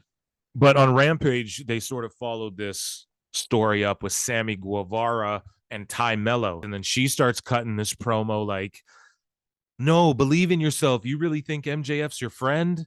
He's just using you. You're gonna lay down. You've always wanted to be world champion, blah blah blah blah. So, but it was just so bad, man. It was just so badly fakely acted, and was just so like, maybe I'm just getting tired of her because on the All Access show she's like, I want a chance and I'm going to Tony Khan. And the Bucks are like, yeah, we'll go talk to Tony Khan. And she's like, I need a chance to stand. And it's like, dude, really? Like, no one's back there telling her, like, dude, you're green, dude. Like, like you got to fucking put a lot more work in before you're like, you broke Ruby Soho's nose and you're wondering why you're not getting opportunities. Like, you can't break someone who's on that type of contract's fucking nose, and then be like, oh, I want to push, anyways, so RJ City's backstage. I love RJ City. He does hey EW. He's over as fuck with me. I believe he's Canadian too. So yeah, dummies. And I was just so happy that it wasn't Renee. There you go. And you know what happened? You know what happens when it wasn't Renee? He gets his ass beat. He gets jumped by the BCC. So anybody who's not his wife gets beat up. Jobs to Moxley. Everybody but his wife jobs to him. Convenient, and they no sell shit. And I'm surprised he didn't blade for that. Yeah, promo. And Wheeler Yuta no sells people feet taller than him, whole feet, hairline. I'm talking like my size, like 6'4", like whole grown men. Wheeler no sells. Yeah, shocker. But. So Mox comes and he goes, we have some scars to leave. We're leaving scars. Adrian, we're leaving scars. So you're never going to let that go, bro.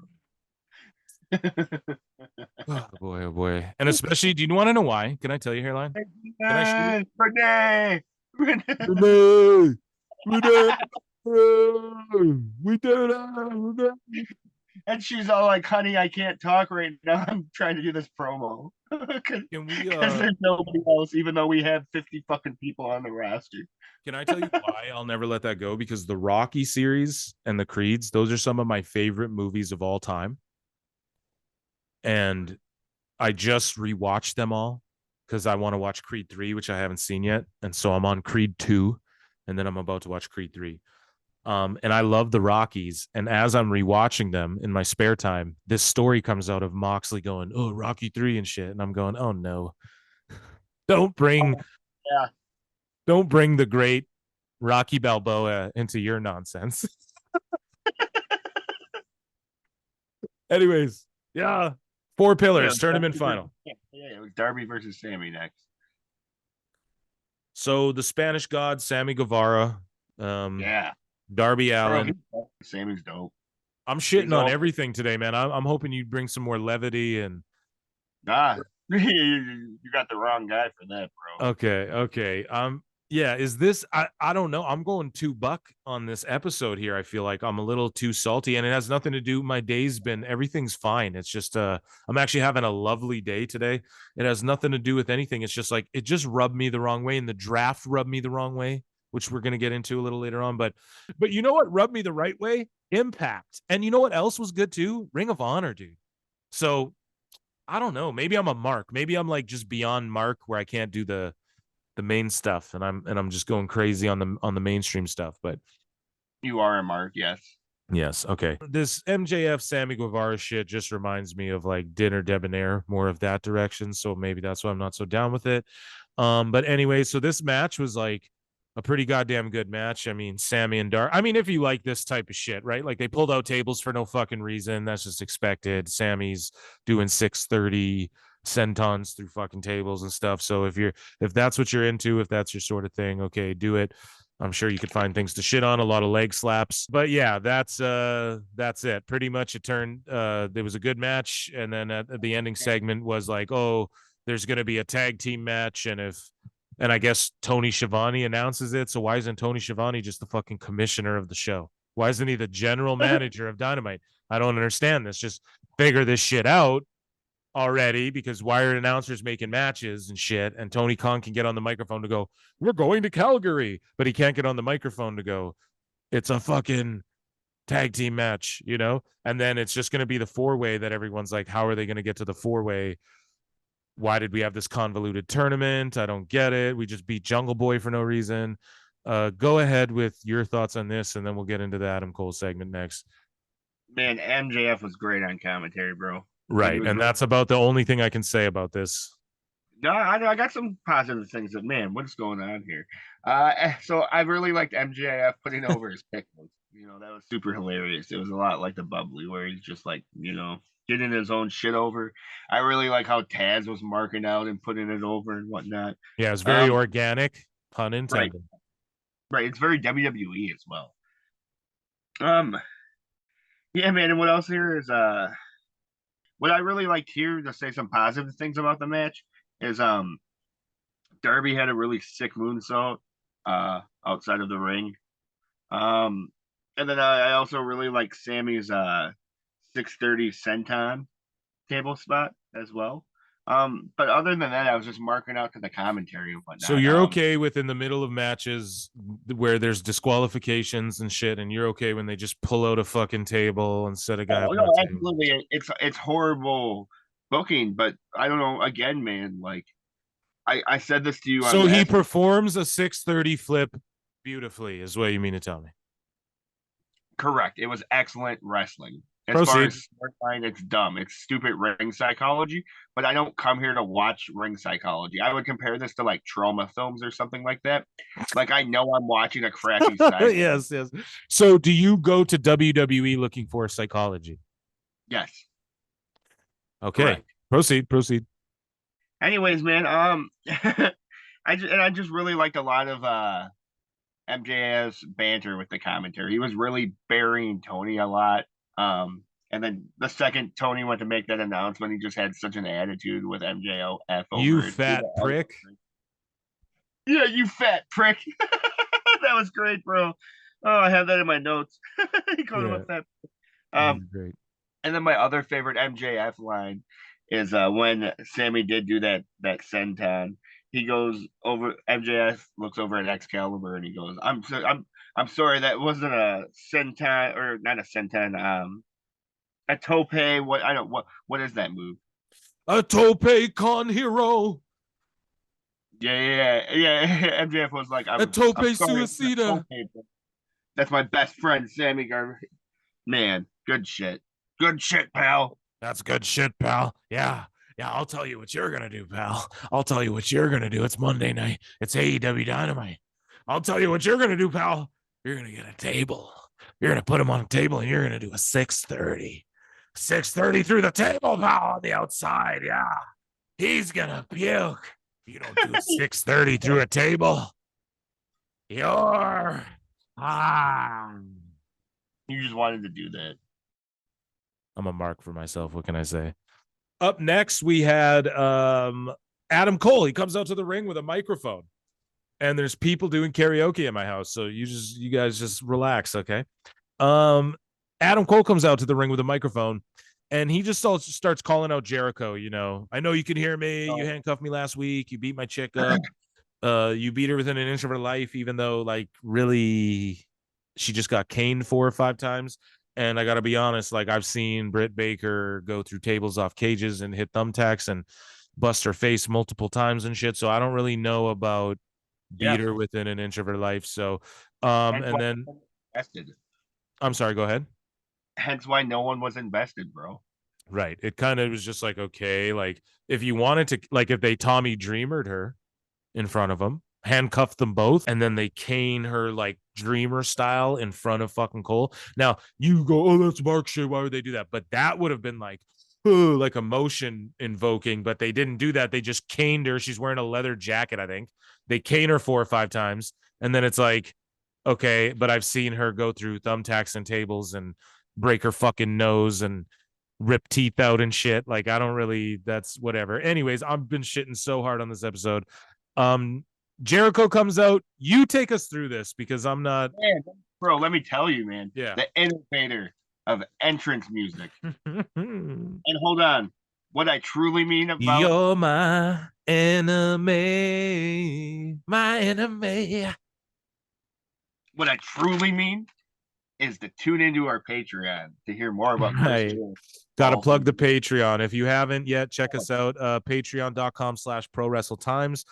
We have 2 episodes of Chris Jericho Fall from Grace. It's like a series we're doing. Check us out on Patreon if you haven't yet, and check us out on Twitter at ProWrestleTimes, and check out our clip channel if you haven't yet, at Pro Wrestle Clips on YouTube. Anyways, Hairline. So this is what I was saying earlier in the pod. Is Adam Cole really sucked backstage when he was back there with Renee? Mostly good. But when he was out there in front of the crowd, man, he was spitting venom, man, and I started believing in him again, you know, until he takes his shirt off. And outside of that, man, he was spitting that fire, you know. Jericho came back again. Jericho was all like, you're not worth my time. And it's all like, yeah, honestly, yeah. You don't want to, Jericho's going to suck the life force out of you, Adam. But whatever, continue. Did you enjoy this? Did I enjoy Adam Cole on the stick? I got to be real with you. I always enjoy Adam Cole on the stick. It's not that he's bad at promos. It's not that he doesn't make me feel sympathetic towards him. It's not that he doesn't, his work isn't great. It's awesome. It's just that, like,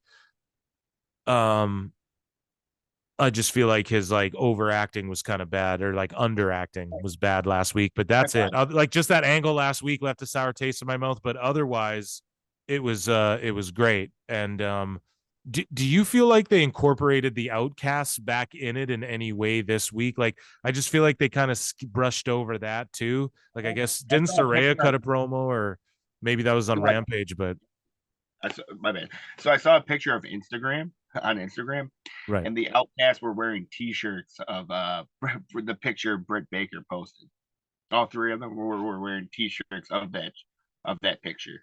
I love the Outcasts, man. People are gonna yeah, man, they're my favorite Shotzi Blackheart. Okay, moving along, dude. Yeah. It's like, dude, people are gonna be like, you guys are just E-drones in an E-bubble. You hate AEW. Did you hear what he said? Shotzi Blackheart. Anyways, yeah, man. So basically what happened is Jericho was all like, I'm not coming down to the ring, but my boys will. Yeah. Classic JAS shit. And so they come down. Jericho is the, you know, he just sucks now. I don't know, man. There's still relevance. I mean, elements of the old Jericho in him. But anyways, man, yeah, so his boys make it their way down to the ring and they jump Cole. Right. So they beat his ass. They beat his ass. And then a couple who hits the ring first? I think it's Orange and Bandito hit the ring first. it's Orange Cassidy and that Mark Bandito make their way down. Woo! I love him so much. And I was like telling you way before we started the pod, I was like, wait till they get banned. I'm like, dude, they signed Banditos. I'm like, yo, Bandito and Roosh. They don't use Roosh where he should be used. And Bandito, I guess, is being called a fucking mark by my co-host. So that's great. But they run down, they get beat up. Hey. Bandito doing Orange Cassidy mic spots isn't mark shit. That's a proper use of Bandito, a former Ring of Honor champion. You don't even have to answer. That's all I have to say on that. Now continue. Yeah, it is not, and I concede that 100%. So they get beat down, they get the shots, and then music hits, and then Roddy Strong comes out, Roderick Strong, Marina Shafir's husband. Kill switch engage and a heartache, I'm pretty sure. So he comes out. Yeah, man. He just starts whooping ass, and good for him. He looked really good. They were kind of people I felt like weren't really meeting them where they're supposed to be meeting them, if that makes any sense. Like in the ring. Yeah, I feel like the people were like, everyone was like, he came in so hot. Everyone was like a step behind, a half step behind, you know? How goofy did Mr. Bucket Hat look up there with his spot with Roddy? My God. He just, and like, I don't even get, he's just like an undefeated MMA guy. So he's able to have these, he's able to just work once a week. I don't know. What did you make? Like, are you happy Roderick Strong? He tried to get his release earlier to go to AEW. They denied it. Where did you say? You said Fish is in Impact, right? And so Bobby Fish went to Impact, and then he went and had a boxing match and actually knocked a fucking guy out. I believe. Yeah, he's legit, man. But so Bobby Fish, I wanted to talk about this. So he's sort of like, people shit on him for some reason. And the reason, it's crazy because the reason people shit on Bobby Fish is because he called out CM Punk on some like martial arts shit. And it was kind of dumb what he was saying. As someone who's trained and studied and admire martial arts myself, you know, and practiced rather. Like, it's like, okay, like I get what you're saying, but like you guys are pro wrestling, so it's working, brother. You know, you got to lay down for the star of the show, you know. But nonetheless, though, like he kind of caught heat, and then everyone's shitting on him because he goes to Impact after he shed on CM Punk. But now everyone's shitting on CM Punk, and no one's catching heat. It's like, so why does everyone hate Bobby Fish still? Because you shit on CM Punk, but you all spend your whole day shitting on CM Punk. You know what I mean? Sparks. So Bobby Fish is an Impact. People are mocking him. He goes and knocks a guy out legit in a boxing match, and people are still mocking him. I don't get it. So I mean, I would love for him to come back to AEW, but he kind of buried people there, and he got out of his contract there, whatever, or his time ran up and he decided to leave. So it's like, okay, so do they just do the Undisputed Era shit with Roderick Strong and O'Reilly and Adam Cole and just leave? I'm down, but like they just leave Bobby Fish out of that. Is there a bridge that he burnt that he couldn't reconnect? I would love to see Bobby Fish. To me, the two best guys in that group are Bobby Fish and Kyle O'Reilly. Personally, like to me, Roddy Strong's great.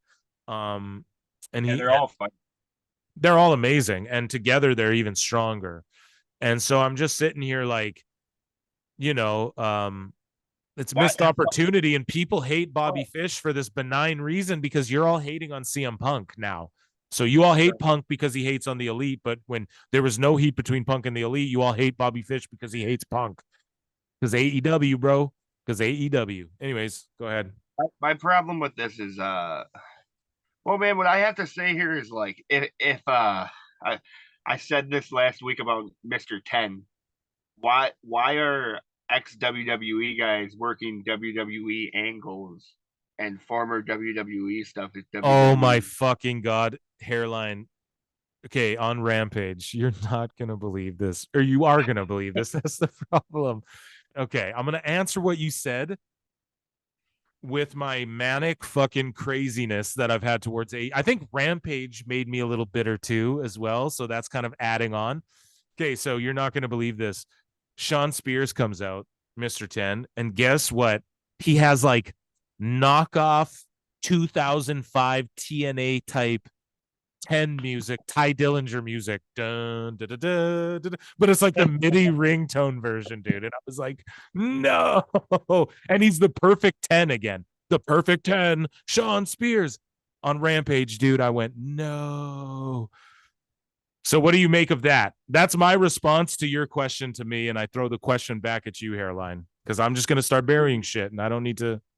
Why if WWE is the devil, why are we doing WWE? Because WWE's not the devil. WWE gave Tony Khan and Sean Spears and MJF and who's their other guy, Moxley, and every fucking person who's a wrestler or a wrestling fan ever gave them all their memories of wrestling that they've ever loved when 10 million people watched it every fucking Monday night. And then the other company who did that was WCW, and then they got absorbed by WWF. So everything you've ever fucking loved in wrestling, every memory you grew up having, the reason you want to be a fucking wrestler, and your end game, the end game of being a pro wrestler is what? Go to WrestleMania. Ultimately, all of them would do anything to have their moment at WrestleMania, and that's what we all grew up enjoying. So that's why, because sports entertainment is what it is. You have to do sports entertainment. Doesn't mean the wrestling can't be better. Yeah, of course, there should be blood. Should Cody have got juice at Mania? Of course. It's a valid criticism. But the thing is okay, AEW, be the place that says shit and gets juice, but you still, if you're making pro wrestling for television in 2023, you have to do sports entertainment. So AEW is doing more sports entertainment, and we put all the sports entertainment shit over. How about that? Caroline, today. I'm crazy today. Can we get to the fucking draft? We still have to talk about Taya versus Jade. Okay. I love Jade Cargill. I love Taya Valkyrie.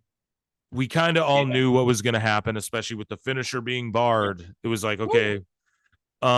This was probably my favorite thing on the fucking show, personally, because I'm invested in the Jade character. She's believable, even if she's sort of green. And I like Taya Valkyrie, and she works good, and she looks like she can actually throw. She's the first girl who her and Athena, you're kind of like, oh, she could be the one to actually beat her. Yeah. I put this match over. I love Jade Cargill.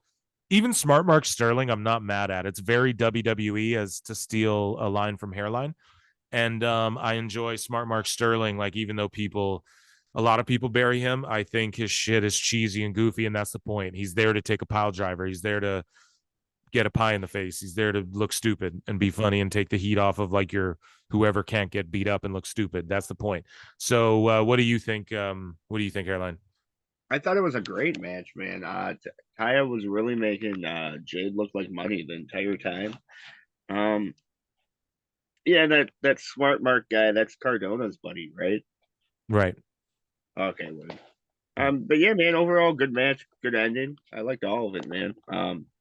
I wasn't exactly invested, you know what I'm saying, but there was great storytelling going on, compared to the rest of the pacing that the other matches in the night had. Do you enjoy like her Goldberg run? I know you've only been back on for like 2 weeks, but do you enjoy like her? The first time I saw her. Okay, so you didn't see her match back in the day with like Shaquille O'Neal and shit and Cody Rhodes, dude. Like Cody Rhodes made that. Oh my god, dude. This is let's put Cody Rhodes over for a second. Again, he made them look like $1 billion, man. He got Jade over with me the first ever match. He made Shaq look like $1 million. Cody's a fucking genius. Yeah. He's a genius. Yeah. So I want to get into WWE. So let's get through Dynamite here. What was the next segment after the it was a Britt Baker promo. Right. It was a Britt Baker's promo. So Jamie Hayter, who sort of plays backseat to Britt, she's like, you've declared war. The only way this will end is if I kill you and put you in the morgue and stuff. So it's a blood feud, blood and guts coming. Yeah, dummies, war games. What do you think? Well, my notes on this, bro, is I have to say Britt, again, is a goddamn mark. She was all like, we're good people. But here's the thing, man, is good people don't have to say they're good people. They're just good people. Anyway. Right. It's like, dude, I got a big dick. Do I got to say I got a big dick? No. No, I just have a big dick. Exactly. Anyway, so, yeah, man, I have to say this is also the first time I'm seeing, and I apologize. So the British girl, who was this? She's the AEW Women's World Champion. Okay. Bro, That's their whole division is focused on her right now, brother. I don't know. she had But awesome, exactly. bro. She She had plays the great look. back seat. She plays the back seat to Britt Baker. That's She's a better worker than Britt. Bro, she's way better than Britt Baker on the stick. Yeah, She and she plays even the told back me with seat. all that morgue shit. The only way you're gonna end this is if you put us in the morgue. That shit was fucking fire, bro. Dude, and I like her because she's missing teeth and she's got a big ass and she's very pretty. She looks like she's very sexy to me. Maybe it's a Canadian thing and I grew up around hockey players. I don't know if that has something to do with it. Can you send pictures of her butt to me off pod?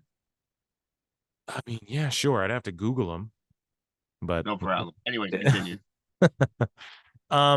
So basically, yeah, haters play in the back seat, even though she's the women's champion. It's like put it on Britt. But on the AEW All Access show, Britt Baker's talking about, I don't want to be champion. Like, I don't want it for years. Like, I don't need a belt. I want these other girls to get the belt. So really her heat with Thunder Rosa seems very like they just have a genuine beef between each other. So I know you're like, oh, she's a mark, but really though, when I heard her say that type of shit, she told Tony Schiavone, she's like, I don't want to be champion. She's like, I don't need that shit even in my life. She's like, I just want these other girls to, she's like, I'm trying to elevate everyone right now. That was like her mentality. She's like, I did my part. Like now it's, I want like, and that's why she was so mad at Thunder Rosa. She's like, we got to elevate these other girls, you know, like, so I don't know, man. That's a good mentality to have, but I'll put her over for that. Here's mentality. Right, dude. Yeah, on the All Access show. I want to do a Okay, Patreon exclusive show where I make Hairline watch All Access and we watch it live together and just watch the episode, you know? That'd be awesome. But so after this, after the Britt Baker promo, we had a Bullet Club video followed by Excalibur doing what you talked about earlier in the pod, where he was all like, "And we got the blah blah blah," followed by the Japanese reference. And the blah, blah, blah. I took notes of that. He's just screaming, bibbling all the shit. I'm like, what the fuck are you talking about? Anyways, but the Bullet Club Gold. What do you think about that? We kind of shit on it. We've been catching heat on our Jay White video. People are fucking mad at us that we're like, is Jay White, did they fumble it? I think this Bullet Club Gold shit, I know Juice and Jay have teamed up before, but this shit is, it's just like, dude. And then if you see Rampage, you'll see what happened. Spears does the job to Jay White in the fucking match. So Starks and Spears just lose. It's like, why would you bring a guy back, beat him, and then also have Starks lose again? They don't like Starks because he's friends with Cody, and Starks, when his contract's up, he's going to WWE, and they fucking know it. And so that's why they're burying him. And I'm gonna be the one to say it, and I don't care what you fucking marks have to say to me. Hairline. I just wrote down Bullet Club video. Okay, so Bryan Danielson heads out. The American Dragon made his way down to the ring. That's right. And he headed out. He joins the broadcast booth. Bryan Danielson has me popping on commentary as well. I love him on commentary. Here's the problem, though. The promos he's cutting, the angle they're trying to do with the BCC is this is literally what they're trying to do. And this is what's pissing me off about this show. They're doing what the Elite and FTR should be doing. Pardon me, with the Elite and the Elite against FTR and Punk should be this. You guys disgrace wrestling. You guys are whatever, whatever. And I'm going to tell you why. How the fuck are you talking about, oh, the mat is sacred and you guys disgrace wrestling, da-da-da. And then your fucking partner screwdrivering people in the head, Moxley, talking to you. How the fuck is that the promos you're cutting when you got 3 fantastic wrestlers and Moxley's 4 actually. But Moxley's doing this, stabbing guys in the face with screwdrivers and shit. But then Danielson's going, oh, the real wrestling. This is literally the Elite went, instead of doing the angle we should be doing, let's give the people what they want, but we'll do it with the BCC. That's what they're trying to do. And that's fucked up, man. That just shows me like how badly they don't want Punk there. This is telling me with this angle. Maybe I'm overanalyzing it. I don't know, man. I just feel like this screams of like, you guys just don't want to do what you should be doing with FTR and Punk. That's all this screams of. You're doing it with Moxley and these guys. And Claudio doesn't look like he wants to be there. Yuta just shouldn't be there. Danielson's doing great. And he's going, you guys are jokes and gimmicks. And Moxley's stabbing guy in the head with screwdrivers, bro. I don't get what the fuck is going on. Hairline, your thoughts. Let's wrap up Dynamite. Well, I got some bad news for you, bud. Oh, it might be good news this week. unfortunately, a member of the Elite was featured in this match. Right. So guess what? Yeah. Tell them what happened. You skipped it. You have the no elite rule, and I'm willing to, as long as you watch the rest of the show, I'll accept that. My whole thing is like, and I'm sorry. Tell them about the match. I'm sorry, Butcher and Blade. I know I skipped over the whole match. I'm sorry, Butcher and Blade. You guys are fantastic. Actually, I wrote in my notes. I love this faction of Kip Sabian, Penelope Ford, the Butcher, the Blade, and the Bunny. I like that. That's a good faction. You guys, you have a look. It's like creepy and weird without being like demons and Aleister Black and fucking in Impact. Oh, the Dead Zone, the Death Realm. Without doing all that goofy shit, you guys are being spooky and weird and sort of emo, but like cool. Tim Burton-y. I love that. I love your guys' look. I love all your work. You're all over with me. I'm sorry you had to. And Takeshita, I love you. Omega, you're great too. But I'm sorry that Takeshita, you're tied up in this fucking dumb. Why the fuck would Takesh, like, I just don't get any of this. I don't get why it wouldn't be like Wheeler. And I've said this like probably 4 times on the last show. I'm probably going to say it 100 times behind the scenes to Hairline. I'm going to say it 50 times on this fucking episode. I don't get why they didn't do, okay, you are stabbing each other with screwdrivers. So how about Claudio and Wheeler? So tag against fucking the Bucks. Like, how the fuck is Tony Khan backstage making matches between the 4 pillar tag team matches and shit over this goofy vest shit? But you're not making matches over people stabbing each other in the face with screwdrivers so we can resolve that so people aren't dying on your television show. I don't get what they're doing. Watch Impact, people. Moving along. I love how you ended it with putting TNA. Oh my God. We had a chance to watch SmackDown and the draft. Let's get into this here. So the show starts out. We get a hype reel for the draft. Triple H makes his entrance. The game of games. The game of games, the king of kings, the cerebral of assassins. That's what Michael Cole called him, the game of games. And then later on, he goes, actually, I meant the king of kings. I'm sorry. I don't know why I did the Excalibur voice. But do you think, yeah, I was going to say, do you think he gets a pop? Like, do you think he was trying to pop someone with that? Because I was going to say, I have a note about Michael Cole's commentary later where I was like, he's popping people, you know, like. Yeah, oh yeah, dude, he's funny, man. He's great, man. Michael Cole's over now because Vince isn't yelling in his ear every fucking week. Great, yeah.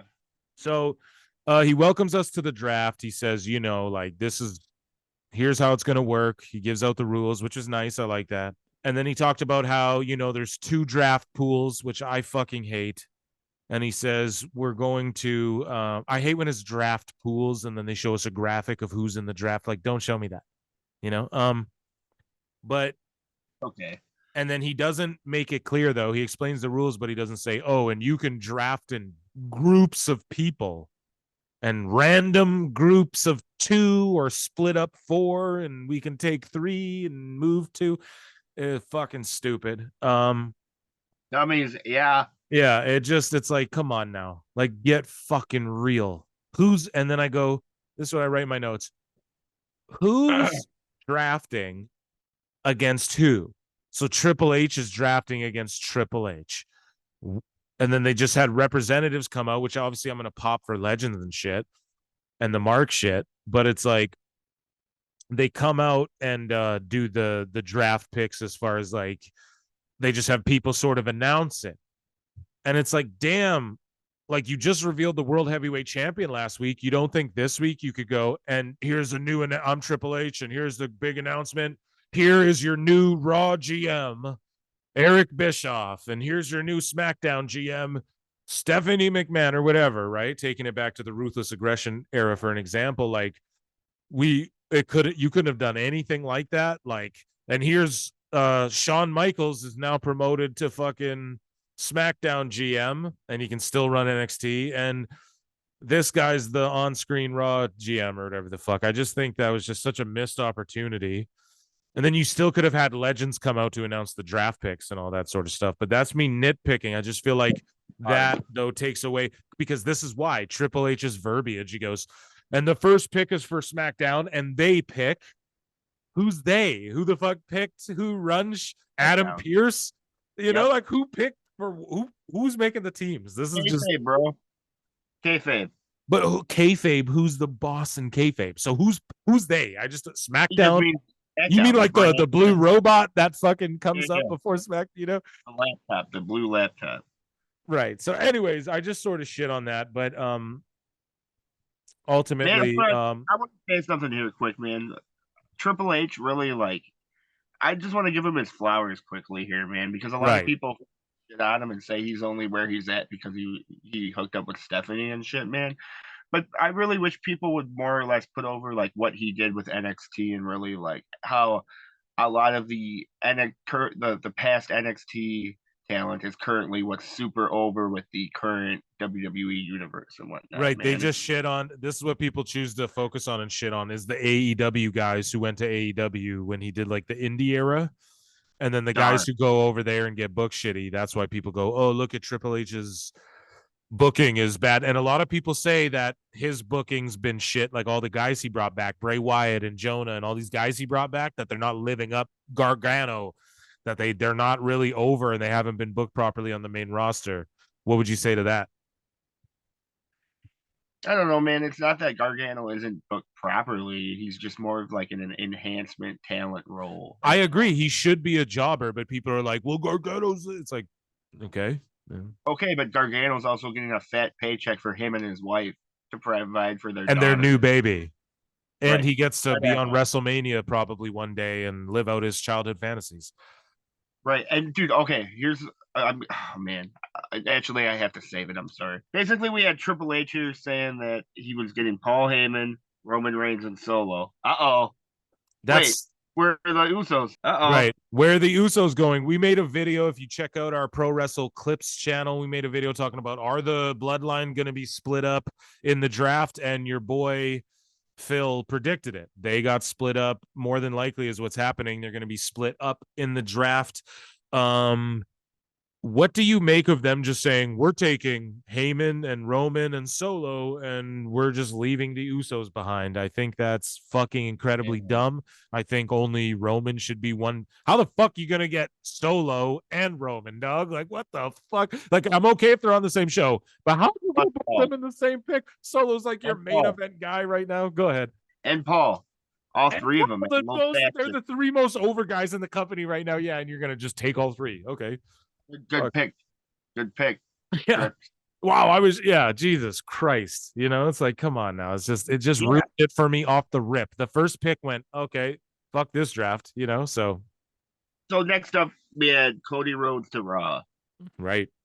Good pick. So we had predicted that he would go where Roman went, but I guess that went wrong. He was going to Raw. Do you think they made that heavyweight title for him? Do you think it's his? No. Okay. So then next they go, I think they pick Bianca Belair. They gets drafted to SmackDown, and she's the current Raw Women's Champion. I don't care. I'm not invested. I just think fuck you, because she cuts a promo from her hotel room going, like later on in the show going, oh, I'm gonna be I'm the SmackDown champion now. Like she just said it. So it's like, are they just going to trade belts again? That's fucking gross and despicable. Moving along. Next up, Becky Lynch was announced that she's going to Raw. So right. So Becky Lynch is staying on Raw, rather, I think is actually the proper way to phrase that. And so, I mean, good for Becky Lynch. I think I think she's going to feud with, because like, okay, Rhea's obviously going to Raw, right? Or do they make the Bianca Rhea match and unify the belts and then make a new women's title? Your thoughts? Man, I definitely don't think they need a new title, bro. I kind of want to save what I have to say about Bianca Belair until we get into the once we get into the SmackDown lowdown. I will tell you what I think was going on. Okay, right. And we actually watched the SmackDown lowdown. Thanks, Daddy. Yeah, Daddy. Well, let me tell you something, dude. Okay. So Well, I think actually, I think I think something, brother. well, let me tell you something, brother. Next Okay. up, we I had think Triple H introduce the Usos down to the ring, brother, as one of the greatest tag teams. right. I was gonna say Brother. I thought we skipped over that, but I think the Usos come out and Kevin Owens and Sami Zayn, they have like a face off. This is my only note on this. I love it all. My only note on this is they should have had Triple H standing there like Dana White in the UFC, like, whoa, like kind of in between the guys, like, yo, guys, it's cool. Now you said your piece, you faced off. Good job, guys. Like a real kind of like a stare down. But because like what was to stop them from just throwing fists right there? It's like, so, anyways, but I love that otherwise. And then Bianca Belair calls in, talks she's in Ireland talking about Ireland, the home of where they created the Titanic, nonetheless. Continue. This guy's a Titanic mark, an Excalibur mark. Yeah. Butch comes down to the ring. Pete Butch Dunne, which I hope they just start calling him Pete Butch Dunne because they're like, we're gonna change his name back, and I'm like, I don't care. Like, just keep him Butch or just call him Pete Butch Dunne. Butch is cool. Just leave him how he is. Are they changing it back? They might have said Pete Butch Dunne, which is like cool. Like, do that. It's same with Mitchin. It was like, hey, Mitchin's a cool name, but just call her like Rowdy Ronda Rousey, Rowdy Roddy Piper. Call her Mitchin Mia Yim. Like, don't just call her Mitchin all of a sudden. It's fucking stupid. That's like T-Bar, Mace. You know, it's fucking stupid. Anyways, our guy. Yeah. The biggest star in the WWE. L.A. Knight. Yeah, dummies. Yeah. This was the highlight of the fucking show. This is the highlight. Wade Barrett goes, I also love when he talks to us, and it's all like facts. Oh, that was a great Wade Barrett impression. Holy, you're Austin and your Barrett are fucking money, dude. It's because once again the Titanic shit. A lot of it's the British stuff. Anyways, continue. Right. Okay, so I'll just go through my notes here. Huge pop for LA Knight. His fucking music hits, bro, and his music suits him so well. Oh, it's like old school West Coast, like Snoop Doggy LA, but like modern fucking LA. Like you hear music like that and you think Los Angeles, you know? So his music hits, huge. These are my notes. Huge pop for LA Knight. Yeah.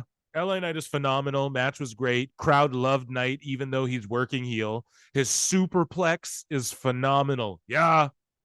His finish is phenomenal.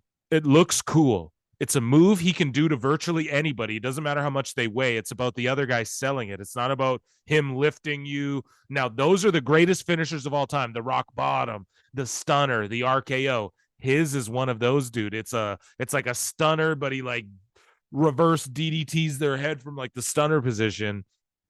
Anybody could take it. LA Knight's money. He's awesome. Yeah, dummies. Push LA Knight. Finally got a win. Finally got our boy, dude. Our boy. Listen, one of the very first podcasts, you were shitting on the direction of LA Knight, and here we are, bro. Because I love him so much, and he was doing job at, and leading up to Mania, I was putting over his direction. I was like, dude, they trust him with Ray. They trust him with Cody. They trust him with Bray. They trust him with their big money guys. Like all of Mania weekend was focused around Ray, dude. What the fuck? The whole Hall of Fame was the main event was focused on Cody. Who did they put him in the Bray Wyatt came back on big money, his first match back, Uncle Howdy. Who did they put them in there with? LA Knight. Yeah, dummies. Why? Because he can fucking work these guys. He's safe. They know he's gonna do a great match. He's gonna work that NWA style. Yeah.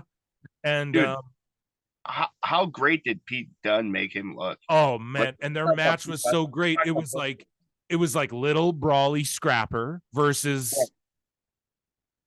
your old wrestler, dude. I love him. My standard for what quantifies as good wrestling is my grandfather, R.I.P. He showed me wrestling. And my standard for what quantifies as good wrestling is if someone would be over with my grandfather, who's no longer with us. LA Knight, yeah, would be one of his favorite guys. That's all I have to say about that. So LA Knight finally gets a dub, man, and Butch, you're great, and that was the right, like you did the job, that was perfect, and a good guy to beat, like a guy with like the Brawling Brutes are over, they have momentum, it's a good guy to beat. What were your thoughts on this match? Anything else to add to that, or do we move along to the next picks? I don't know, man. I have nothing to like. You covered it all, basically everything. My notes here are basically your notes. You know. Yeah, dummies. So next Yeah. up we get RVD comes out. Before the commercial, we get like a little of them walking out, but yeah, RVD comes out, huge pops. Oh, Rob Van Dam. Even little kids who weren't alive in his time are fucking RVD freaks, bro. He's one of the goats. Like everyone knows that he revolutionized pro wrestling in a lot of ways. And then and especially like the American style. And then you get followed up by Michael P.S. Hayes, and then this is what I pop for. Earlier, I said Michael Cole saying things to get pops. This is what Michael Cole says when RVD and PSAs come out. He goes, "No surprise, they're announcing the next picks together." And why does he say that? Because the weed smoking, you know. And Cole's having a blast. You can just tell he's having so much fun. Yeah, And I man. love this stuff. And so, what did you think of RVD coming out like huge pops? That was a surprise. I love that. Make him the GM of Raw. Fuck. What do you think? Man, I don't know if RVD necessarily has to be the GM. What I have in my notes here, as far as like, I guess I'll get right into it, man. First up, RVD announced that the Gunther and Imperium sticking with him, man, and he just couldn't pronounce the names correctly. And really, what that told me there is he doesn't currently watch the product, you know. So you don't think he said their names right? Yeah, he mispronounced the Conan looking one, the one that looks like Conan O'Brien. It's Giovanni, or no, there's Giovanni Vinci and Ludwig Kaiser. Yeah, and he just didn't pronounce them correctly. What that gave off to me, obviously, you know, it kind of sounds tacky that the guy who can't pronounce their names and is calling them Conan O'Brien. Right. But nonetheless, that's just what that told me is he currently doesn't watch the product. Okay, I felt like he said them nice and he didn't look at the sheet. I wrote that in my notes. And when he said their names without looking at the paper the whole time, and which told me he actually knew what he was talking about. So that's funny you said that. So Well, Mike, it's either that or he is heavily smoking the indica. exactly. I'll take the latter. So he announces Imperium, which is awesome. He even said it like Imperium. That's what I liked. He like rolled the R on the. So I thought he did great, but nonetheless, anyway. So and then P.S. Hayes announces Edge. So okay, first off, fuck you. You can take the whole Imperium faction. Fuck you. So then Yeah, P.S. Hayes takes Edge, but not his wife for some reason. I guess that's just not a thing.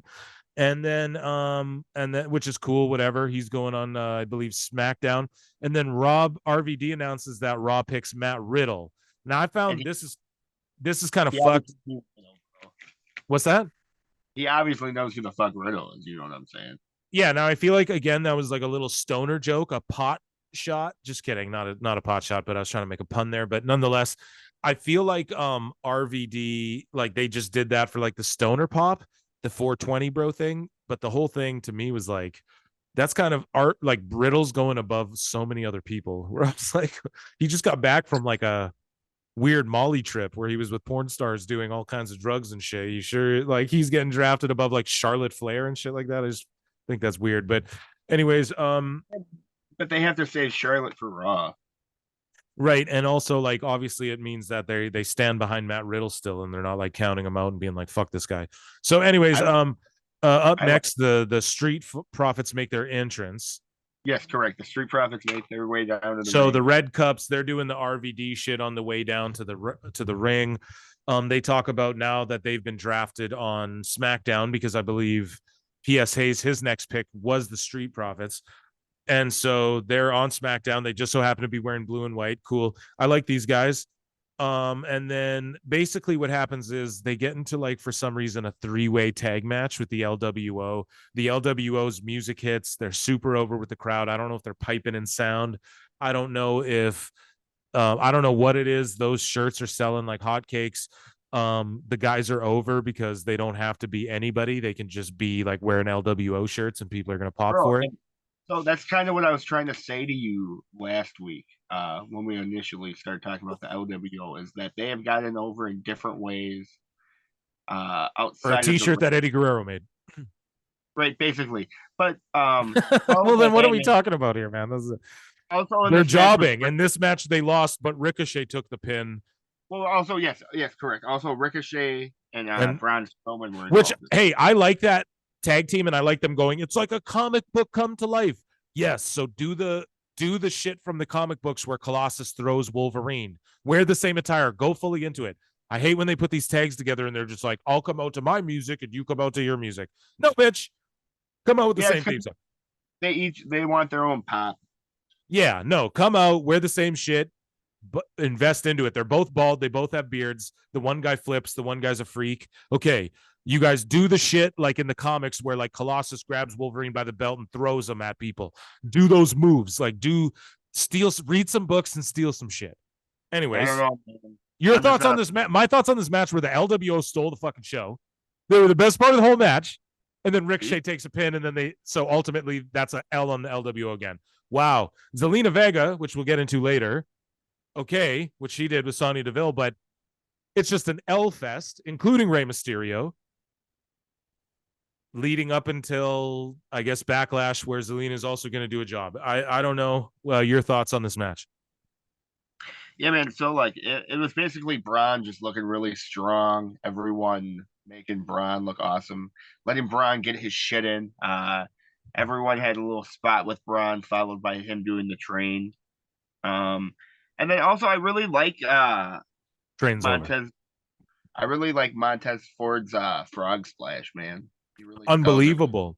I wish RVD like put it over in some way. Right. Well, I guess fucking, it's the red cup thing versus a joint. But yeah, man. I don't know. Yeah, I don't want to say it was filler because it wasn't. It was probably awesome for everyone that was in attendance. Since Braun's super over right now. Right. So anyways, we go to commercial break after this. We come after this match. We come back. JBL and Teddy Long make their entrances to announce the next round of picks. Teddy Long comes out. He does his little fucking dance. He's over playa. Holla. So they announce the picks. SmackDown takes Lashley. Right. So JBL announces Bobby Lashley is making his way over to SmackDown, followed by Teddy Long, who announces Tag Team Wrestling. I'm just kidding. Teddy Long he announced a tag team match, playa, in the main event. Which the main event was a tag team match, which we'll get into, but nonetheless. You guys, I'm just joking. He announced something way better than tag team wrestling. And he announced that? He announced your future. What's the new belt called? I apologize. He announced that the world who Hairline predicted to be your first and new WWE World Heavyweight Champion, Drew McIntyre. McIntyre. Yep. Oh, bro, and like I popped. Sing. Yeah. I'm buzzing, baby. Fuck it. Okay, we're going all out. Drew's awesome. You're probably right. Hairline is always, he's seeing shit. Here's the thing with Hairline. He's so fine-tuned into this WWE shit, sort of the way I feel like I am with the AEW shit. He calls these things, bro. I call him Mystic Mac. I predict these things, like Conor McGregor would say. Hairline fucking, he called Raquel and Liv being the champs. I think he predicted Drew becoming the champ. I don't think they go, oh, this belt's just for Cody. I think Drew wins it, and then one of his first big feuds is Cody. Accurate. Okay. So moving, so I know you're popping for that. I know you love Raw, and I know you love that. So next announcement. Now, this one pissed me off as well, as I told you off pod. I need you to explain this to me, man. I can't. So yeah, they picked the Bullet Club. Right. They picked the OC. Sorry, the original club. We're in factions now. They're all over. Okay, so okay, and I apologize to the listeners. How I stopped listening to or paying attention to wow, I would never stop paying attention to WWE. Botch, you fucked up. You fucked up. Yeah. You fucked up. Anyway, so I stopped paying attention to New Japan a couple years back, around I want to say 2020. So can you fill exactly why is Mia Yim associated with the Bullet Club? So basically, what happened was in WWE, Triple H was rehiring people, and one of those people was the Good Brothers, who got a Yeah. deal where they don't need to be at the building if they're not being used. So that's why you don't see them, because if they don't have in written plans ahead of time, this is in their contract, they don't have to be at the building, which is like a rare thing for wrestlers. Dolph Ziggler. Right. So they got the Dolph Ziggler deal, and they brought back Mitch and Mia Yim. Now, what happened was the Bullet Club was feuding with, bro, I want to say Legado del Fantasma, or I want to say it was like the Viking Raiders, and they all have females in their group. It was Judgment Day or something they were feuding with, right? The OC. And they needed a female to come fight. So they called Mia Yim Mitchin, their friend from way back. Now, I think when they say, oh, their friend from way back, I think that's alluding to Impact and the time that Impact spent cross promoting with New Japan, where Mia Yim was a part of that at the time. What was her name back then? Was it just Mia Yim? Was she Bullet Club though? No, she wasn't. So what happened was they were like, yo, Mia Yim, like, we need a friend. And then Mia Yim comes down, she starts bodying bitches. And then she's wearing Bullet Club gear, and they're like, yo, it's Bullet Club for life. And she throws up the two. And then what happens is the internet's like, what the fuck, Mitch and Bullet Club, like kind of what you're doing. And then apparently this was before Jay White went to AEW. He was still in New Japan, and he said he confirmed it. Jay White, who was the leader at the time, was like, she's official Bullet Club. I recognize her as Bullet Club. But then what happened was after that little feud, and WWE, this was garbage. WWE stopped associating her with them, and AJ got injured, and then the OC was like, the Good Brothers weren't there. And then now that AJ's healed up, it was just an underwhelming, hey, they're back together, because we just saw Mitchin do a job to Chelsea Green and Sonya. And then Sonya just did a job to fucking Zelina on this show. So terrible booking by WWE. For those of you who call us E-drones, Fed tards, or whatever, I will bury them for this too. This has been shit. But at least the OC's like back together. Okay, let's see what happens. But I'm just kind of over this Bullet Club shit. I gotta be honest, man. Unless they go all out, unless they go, okay, Cody, Finn, AJ, Good Brothers, Mitchin, I guess, unless they go all out and say they're all one big and we're just gonna beat up the Bloodline and beat down Judgment. We're gonna just beat everyone's at. Okay, let's see that. But unless it's like, and then Finn leaves the Judgment Day and shit. Okay, if you're gonna do all that, go balls deep. But I'm just over it otherwise. Bullet Club Gold on I don't give a fuck, But sorry, I spent too much time on that as it is. Let's just move along. So JBL announces they get 4 people in their pick. I hate that. So Sonya Deville versus Zelina Vega, which we were just talking about earlier. Zelina Vega's putting over the fact, like, I think she did it later in the. Sorry, you completely blew over our boy The Miz. Oh, I'm so sorry. Did I? You got me going off. Don't apologize to me. Apologize to The Miz. Exactly. We love The Miz. The Miz is our boy. I'm not editing that out either. I'm leaving my botch in there because The Miz deserves his flowers. Hairline, go ahead on The Miz. Take us through it. In my notes, I say it. The Miz gets no pops, but huge pops with me and Phil. Yeah, yes, that's what it is, dude. We pop. So The Miz gets drafted to Raw, and we popped hard as shit. Hopefully that means Maurice comes with him because I love Maurice. Anyways, so Sonya Deville and Zelina Vega's up next. This is what I love.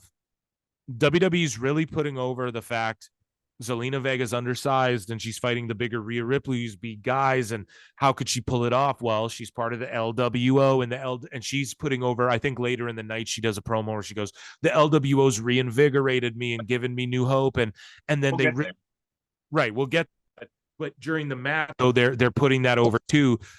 They're saying, Michael Cole's saying, her size, Zelina Vega's size, like she's the undersized opponent, and Rey Mysterio, who brought back the LWO, he was undersized and he's the greatest of all time, luchador of all time, and maybe she could recreate some of that magic and blah blah blah blah. I love all that, and I loved this match, man. I loved it. It was a schoolboy pin victory. Sonya Deville's there to do her job. If you listen to this show, this podcast, you know that Hairline and Phil put over Sonya Deville like a motherfucker. She's great, and she did her job, and she did what she's in the company to do. I don't see this like push Sonya to the moon. I see like she's there to be that, like the Dolph Ziggler of fucking. Oh, my notes are the opposite.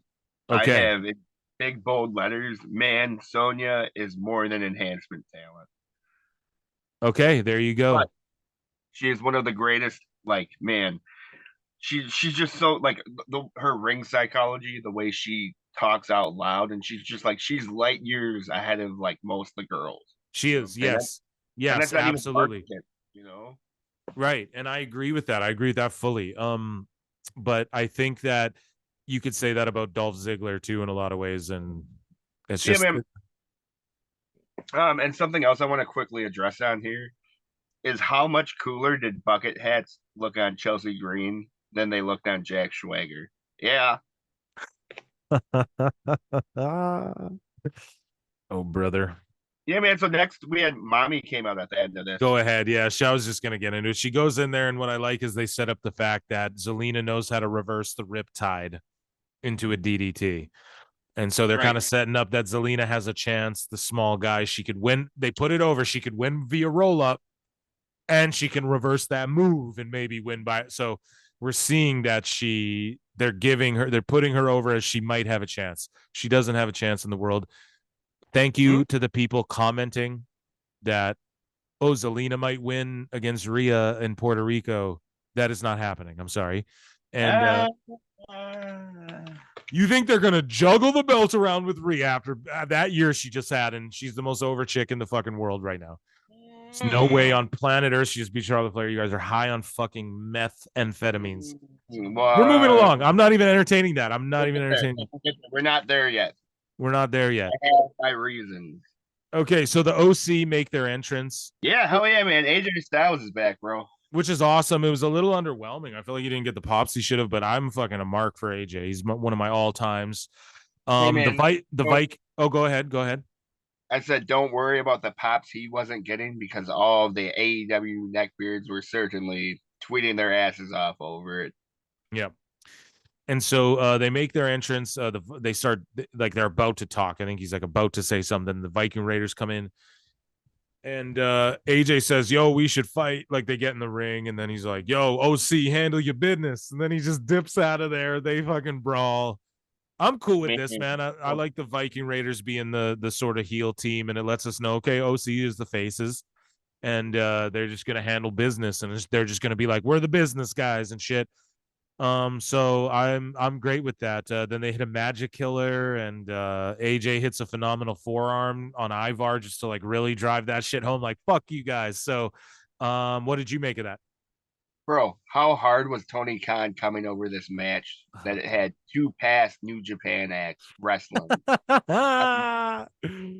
Yeah. Yeah. So moving along, the Heartbreak Kid comes out. Shawn Michaels. Actually, they came out to DX music, so I'm making things up. But Road Dogg came out and listen. Okay, Meltzer, writing your own narrative. Exactly. And Samantha Irvin comes out and she D-Generation X. People are shitting on her, dude. I fucking love her, man. Fuck you. I love her. Fuck yeah. Wow. I love her. But we go to a commercial break. This is what he uses his platform. Bro, if you fuck you, dude. You tongue Excalibur's cheeks, dude. That's what you use your platform for.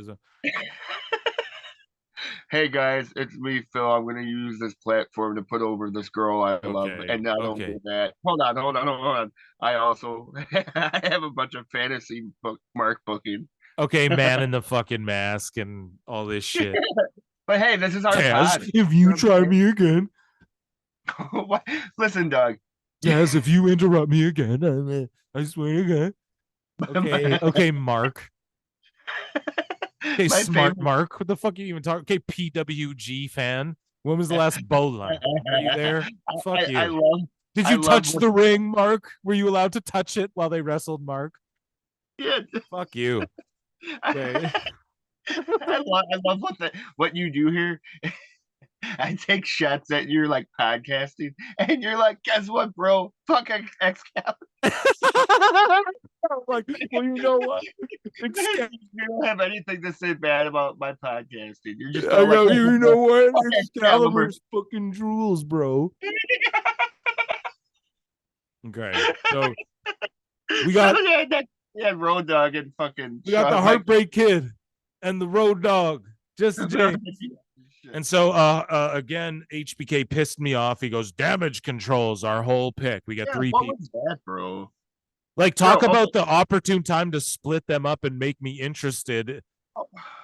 Here's my biggest gripe about all this, man, is like I pay attention to all of it because I'm a mark, and damage control on Instagram as far as Bailey and Dakota Kai and the other girl, man. I'm sorry, I apologize. But all three of them have been alluding on Twitter that like they might be breaking up and whatnot. They always have like these because Vince is back in control. Yeah. We've come Vince so far. Flipping shit on the fly. Vince is coming in flipping scripts up on the fly. Yeah, dummies. Yeah, or are they working me? You know what I'm saying? I think they don't know what to do with their women's division overall in general, and we'll discuss that more in the draft as we see that their NXT champions all got called up, even though one has a broken fucking ankle. But nonetheless, we'll continue along.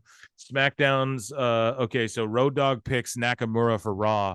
And this is actually, believe it or not, Nakamura's first time ever on Raw. He's been on SmackDown since he got called up from NXT. That's April to SmackDown. Right. And so it's crazy because this made me pop hard. I love Nakamura. Karrion Kross jumped him too, which I think that was later on, or maybe it was. I'm excited for that, bro. Me too, dude. That's going to be a real, like, people talk about the shoot style, Japanese. Like, that's a real, like, Karrion Kross made a lot of his name in Mexico. You know what I'm saying? So that's that real like Mexico style. Cause Roosh and these guys, wait till you see Roosh in AEW. They haven't even put Roosh on TV since you've been watching. He'll be your new favorite guy. You know, these guys, they go hard, man. Fucking, they go Mexican strong style. But nonetheless, as I prefaced or as I foreshadowed a minute ago, Sean, with his next pick, HBK announces that the NXT Women's Tag Team Champions, Alba Fire and Isla Dawn, have been drafted to SmackDown. Now, again, two people I love. This is what I love is how they have the NXT youth, the NXT young hopefuls in the back. Like, oh shit, I hope I get drafted. It made it feel very like NFL draft, like NBA draft-ish. You know, I love that. But they just won the belts. Now you're calling the NXT women tag champs up to SmackDown. And now all of this is starting to feel a little forced. And Triple H goes, it will rock the foundation of WWE. But so far, you had RVD come out and announce the Stoner. And then you had fucking the Street Profits come out wearing blue after they got drafted to SmackDown. And then you have HBK announcing his NXT picks are all getting called up. It just is so like, I'm like, okay, I'm not a child. You don't have to spoon feed all this shit to me. I get it, you know? Right. But nonetheless, Road Dogg announces Indy Hartwell comes up. So NXT lost all of their women's champions, Hairline. What do you think of that? Well, okay, so quickly on the Indy Hartwell thing. I honestly, man, like this is I guess for my own mark selfishness here, it gives us the possibility that we get what was the name of their faction? I apologize. The Way. Yeah, the Way. We're gonna get a way reunion for a moment. What you're saying? Get all four of them in the ring, even if Austin Theory's not down. You know what I'm saying? What you're saying stresses me out. I don't want that. Okay. I want it. Yeah, I'm a mark for that kind of shit, bro. I love WWE, bro. You know what I'm saying? And that's just a WWE moment. That's the last thing on this earth that I.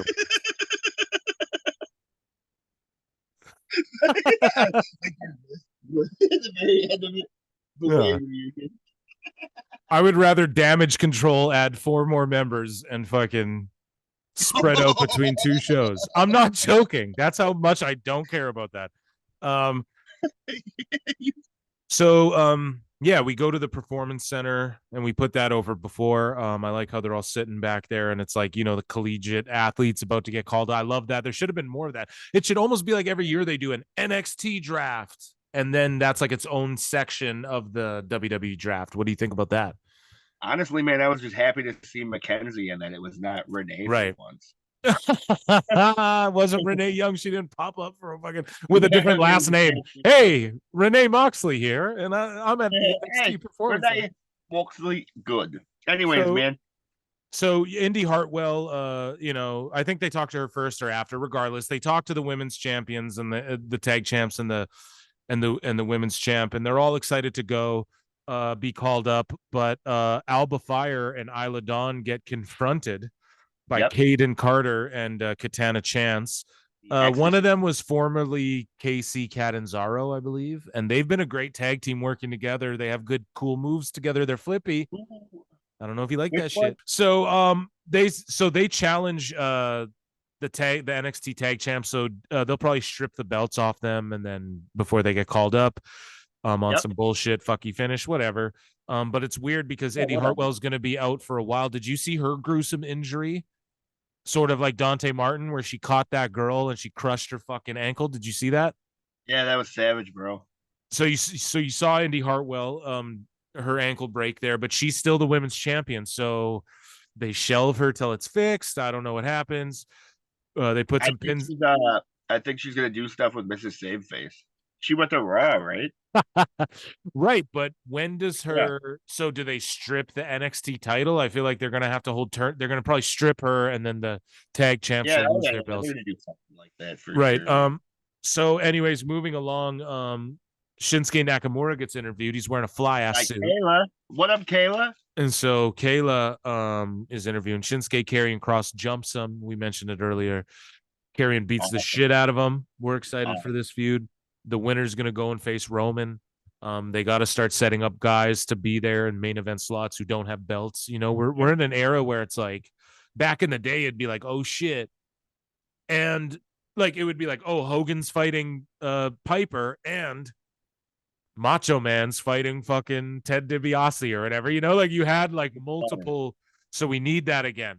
WWE's trying to do that again. I like that. Okay. So we had a backstage segment with the Usos where my man Paul Heyman said, nope, you're staying back here, Solo. Right. And like basically, what do you think? Tell me what you think this Solo hanging back means.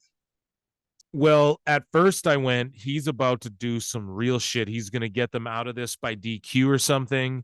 And he might even turn on the Usos here, or he might even hit one of them. And then it'll be like, oh, is he turning on them? But he'll be like, nah, I just saved you getting the pin or something, like just something goofy. I thought it was going to get goofy. And it kind of did with Riddle later in the match. We'll go through the match, but Riddle comes out in the middle of the match and like fights off. I guess as Cornette always points out, he's like, they fight off. So Riddle fights off with Solo, and then Solo doesn't do whatever he was supposed to do because Heyman gets a call randomly in the middle of the match, and he goes, the tribal chief says it's your time. So I thought Solo was going to just go out there and just start killing people, but I don't know, man. I don't know what it all means. I think there's going to be dissension. Like the Usos are going to end up fighting Roman and Solo. I think that's going to be, I think they're going to get split up like we had predicted, or I had predicted rather, whatever. I think that's the direction they're going, but I don't know what the whole Solo stay back and then Riddle fights him off. I'm like, I don't know.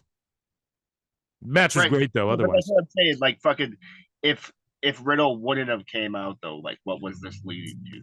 I like think the Usos. I think. Well, okay. Can I tell you what I think this is all leading to? Like besides the Solo shit, like the Solo shit included. But can I just tell you what I think this is all leading up to? I know you absolutely would love the fantasy mark book. Well, I'm not even going to book it. I'm just going to tell you my. Well, it is. It is. I guess it is. Yeah. Fuck you. Let's go, bud. Okay. Excalibur. No, I'm just joking. Automatically, bro. What are you gonna do if I get the mask one day and you? Oh my god, dude! I will fucking. Bro, I'm throwing this. I'll fucking Steven Crowder you, bro. I don't know if you get the reference, but listen. I think what this is all leading to is like Riddle is gonna kind of like he's like earning the trust of Owens and Zayn and shit, and then Randy Orton's gonna come back, and then it's gonna be Orton and Riddle versus. But I think Riddle and Orton might be heels. But otherwise, the match was great. I don't know if you have anything to add to that. The match, I mean, okay, was it as good as the WrestleMania match? No. Was it like one of the best fucking awesome? Like, was it a great match? Yes, it was.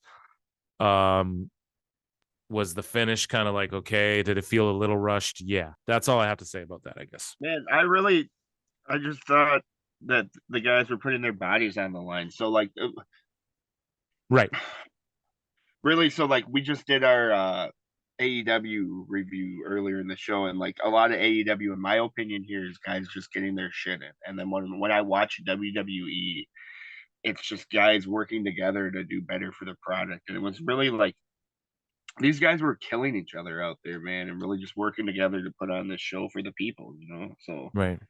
it's after them, man. AEW needs to take notes. They do, know? and they have been. They have been. We just had a couple weak. I feel like I don't know. I feel like this last Dynamite left a sour taste in my mouth. This SmackDown I kind of shit on too, but I went hard on that Dynamite, guys, and I'm sorry to our listeners who. I'm not. Yeah, and I also I also want to say, man, that this is how you do false finishes in a match. Right, dude. This is we talked about this last week. WWE does it. We talked about it with the Miz and Rollins, right? So this week now it's Owens and the Usos showing like this is how you do false finishes.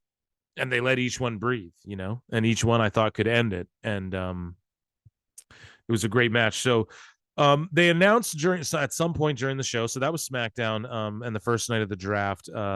So next Monday, this coming up Monday, we'll get part 2 and the rest of the draft. So they said that some of the other picks will be made tomorrow morning during SmackDown Lowdown, which Hairline and I also caught. We're not going to do this in order, but between the men's roster and the women's roster, we had some other interesting names. So we'll just kind of recap who was drafted to Raw and inform you all on, because I couldn't find the shit anywhere. I had to physically find the fucking show. I thought I could Google search it quickly this morning, but and maybe this afternoon people have broke the news, but I had to search around and like look on Twitter and shit. So who Raw drafted during the initial draft, they picked Cody Rhodes, Imperium, Matt Riddle. They picked Becky Lynch, and they picked Indy Hartwell. And the Miz and Shinsuke. The people who were picked on the SmackDown Lowdown for Raw, and we're just going to run through this out of order here. So they got the Maximum Male Models, Massey Massois, who I love. With you, bud, right? Yeah, they got Maxine as well. So that's a great, that's a good scoop right there. But I think, again, factions, man. Right. I just think it's dumb they can do that. I think that's like, it's going to rock the foundation. That's what Triple H said. It's going to rock the foundation, except for it didn't, because you're not, other than the Bloodline, you're not splitting these teams up or like doing anything crazy. But go ahead. That's because Triple H ain't the Booker of the Year, dog. And to lend into what you're saying, Candice LeRae, Indy Hartwell, and Dexter Lumis have all been drafted to Raw. So chances are Gargano's going to end up there, and we see a Way reunion, and you're right about all of that. But Austin, also the Viking Raiders. Right. But Austin Theory is probably going to go to SmackDown because the Intercontinental title's over here on Raw. Nonetheless, or maybe not, but nonetheless, yeah. So the Viking Raiders got picked. Apollo Crews called up from NXT. JD McDonough, the former Jordan Devitt. What a creep. Is he a creep? Why do you say that? He had this Kevin Owens was on NXT, and when he was backstage, he just kept going on about how creepy he was. So it always stuck with me. My bad. No, that's fine, brother. Chelsea Green and Sonya Deville, who we've seen team up, but whatever. Yes. Whatever. It makes a bucket hat look good. Take notes, Swagger. So their women's division right now is Becky Lynch, Indy Hartwell, who's injured, Candice LeRae, Chelsea Green, Sonya Deville. The next pick, Natalya. Yeah. Over Hearts. Yeah. Canada. And then Zoe Stark, who a lot of people are shitting on, but I think it's her time. Like, you got to call her up now. I don't think you wait on this one. I think she goes in there. I don't know how they use her, but she's cool. What do you make of Raw so far? How do you like their roster? Yeah. So these are okay picks, man. You know, obviously, like, not everything's going to be a banger after a banger. You know, Viking Raiders obviously dope. Yeah. I'm okay with Dexter Lumis. You know, yeah, obviously, Didn't give a fuck less. He's going to Raw with Indy going to Raw. You know, and also Mrs. Same Face going to Raw. So that's kind of like, I don't want to see them redo that shit on Raw though. So yeah, oh man, okay. Dude, You're a mark. Let's just take a little note here, quick. How bad is it going to be when you have to put up with me when you start singing it on TV, dude? It's going to be terrible. Yeah, you're gonna be so... Okay. But yeah, man. Anyways, I also want to talk about these free agents. The free agents. Why? What the fuck did Von Wagner do to be qualified as a? Yeah. What the fuck did Dolph Ziggler is just a why? What the fuck does Mustafa Ali, Von Wagner, and Omos have in common? What the fuck are we? Dolph Ziggler makes sense. I don't think so. Why? Because he's just there to get people over. Like, he should be able to jump in between shows. Dude, this is what I think. Ready? Here this goes. That's dumb as fuck. There you go. There it goes.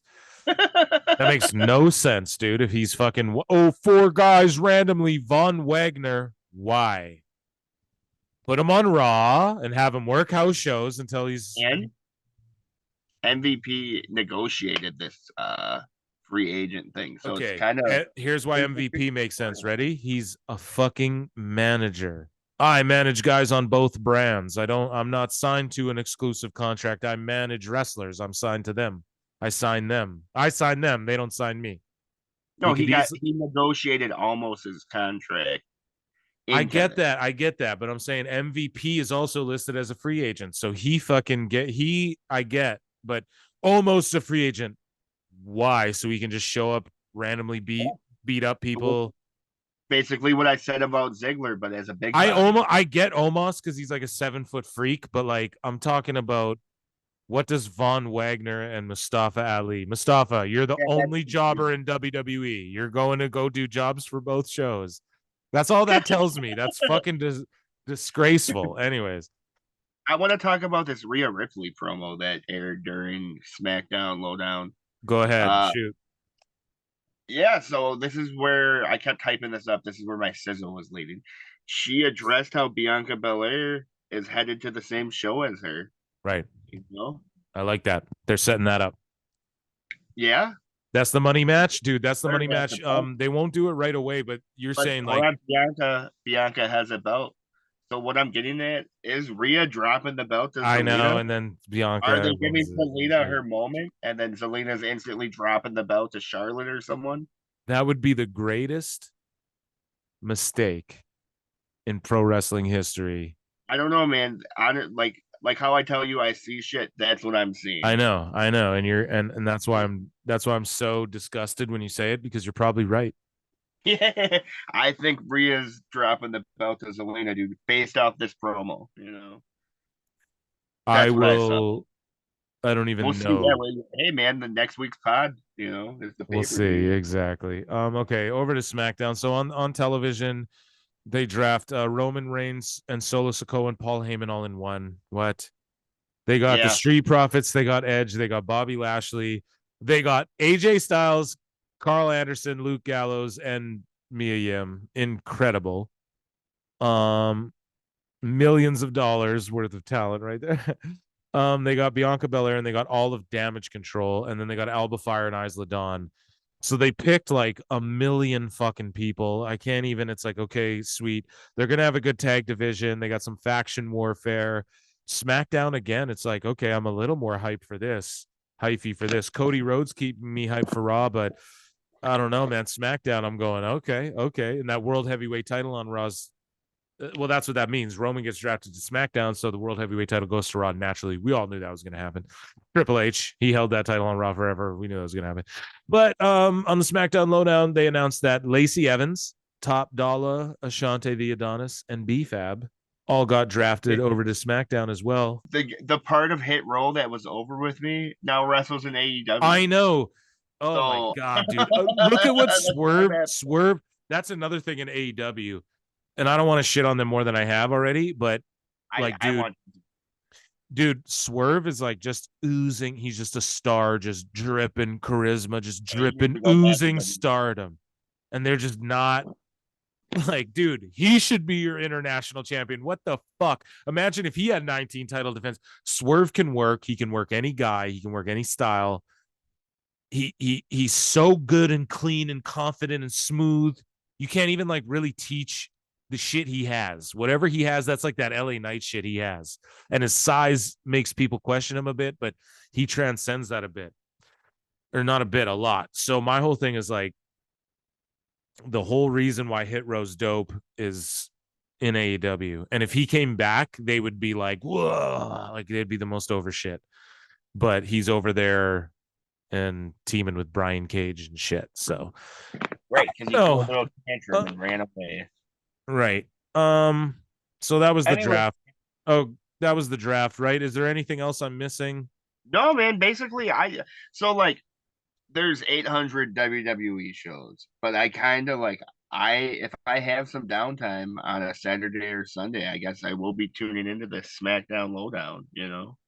Sure. And I just wanted to say, because I watched Rampage, so I'm not going to review that at all, but I'm just going to say one thing, and then we'll move on to some news, some indie news. I believe that Hairline's trying to break some NHB shit, some fucking mud show dirt wrestling. This guy's the biggest WWE and Excalibur mark, but somehow likes mud show fucking dirt ball wrestling. So, but he hates Nick Gage. Quick about that, dog. Yeah. Everyone buries me for being a Jim Cornette guy. You know what I'm saying? Yeah. But I also love outlaw mud show wrestling. Right, guys. So you have to understand, like, he's coming from the way he's looking at things is not the way you or I are looking at things. Right. That's why this is the best show. That's why I love this motherfucker right here. Anyways, Hairline. I just want to say this about Rampage. I swear on my life, go back and watch Rampage. They are silencing the crowd on FTR entrances on that taped show. That's trash. I swear on my life. Go back and watch it, guys. Am I making rumors up? Am I Meltzer in? I don't know, but I had to rewind that shit and listen back twice. And I listened to it 3 times total and went, man. Okay, you and I know a thing or two about audio and this and that and engineering in the audio world, bro. And my ears were picking up. Last week, you said they were piping in booze on Trish Stratus. My ears were picking up some muting, muffling of the big pops. All of a sudden, get a little quiet out of nowhere on FTR on that taped show, that taped edited show for some reason. Weird. So is Kenny hanging out back there, making sure working the board? You got the Bucks working the fucking board? Yeah, you got the fucking you got the Bucks politicking with the guy that runs the board. Oh, fuck me. So before we get into some indie wrestling news that's kind of breaking the internet, that Hairline couldn't wait to hit. He was like, bro, don't look anything up. Just wait, react to it on the pod. Before we get into that, I just want to ask your thoughts, Hairline. Trinity Fatu, a.k.a. Naomi, she signed with Impact Wrestling. It's like they taped their TV, so it leaked out. They have a tremendous women's division. I was putting it over earlier. It's one of the better wrestling shows, like match for match and minute by minute, in my opinion, honest to God. What do you think of her signing there? Is that a good move? People were like, oh, she should have went to AEW or went with Mercedes Moné and Stardom and shit. What do you think about her signing with Impact? I say it's a fucking great move and it's a good fit right now. Move. Yeah, great move, great fit. I don't know.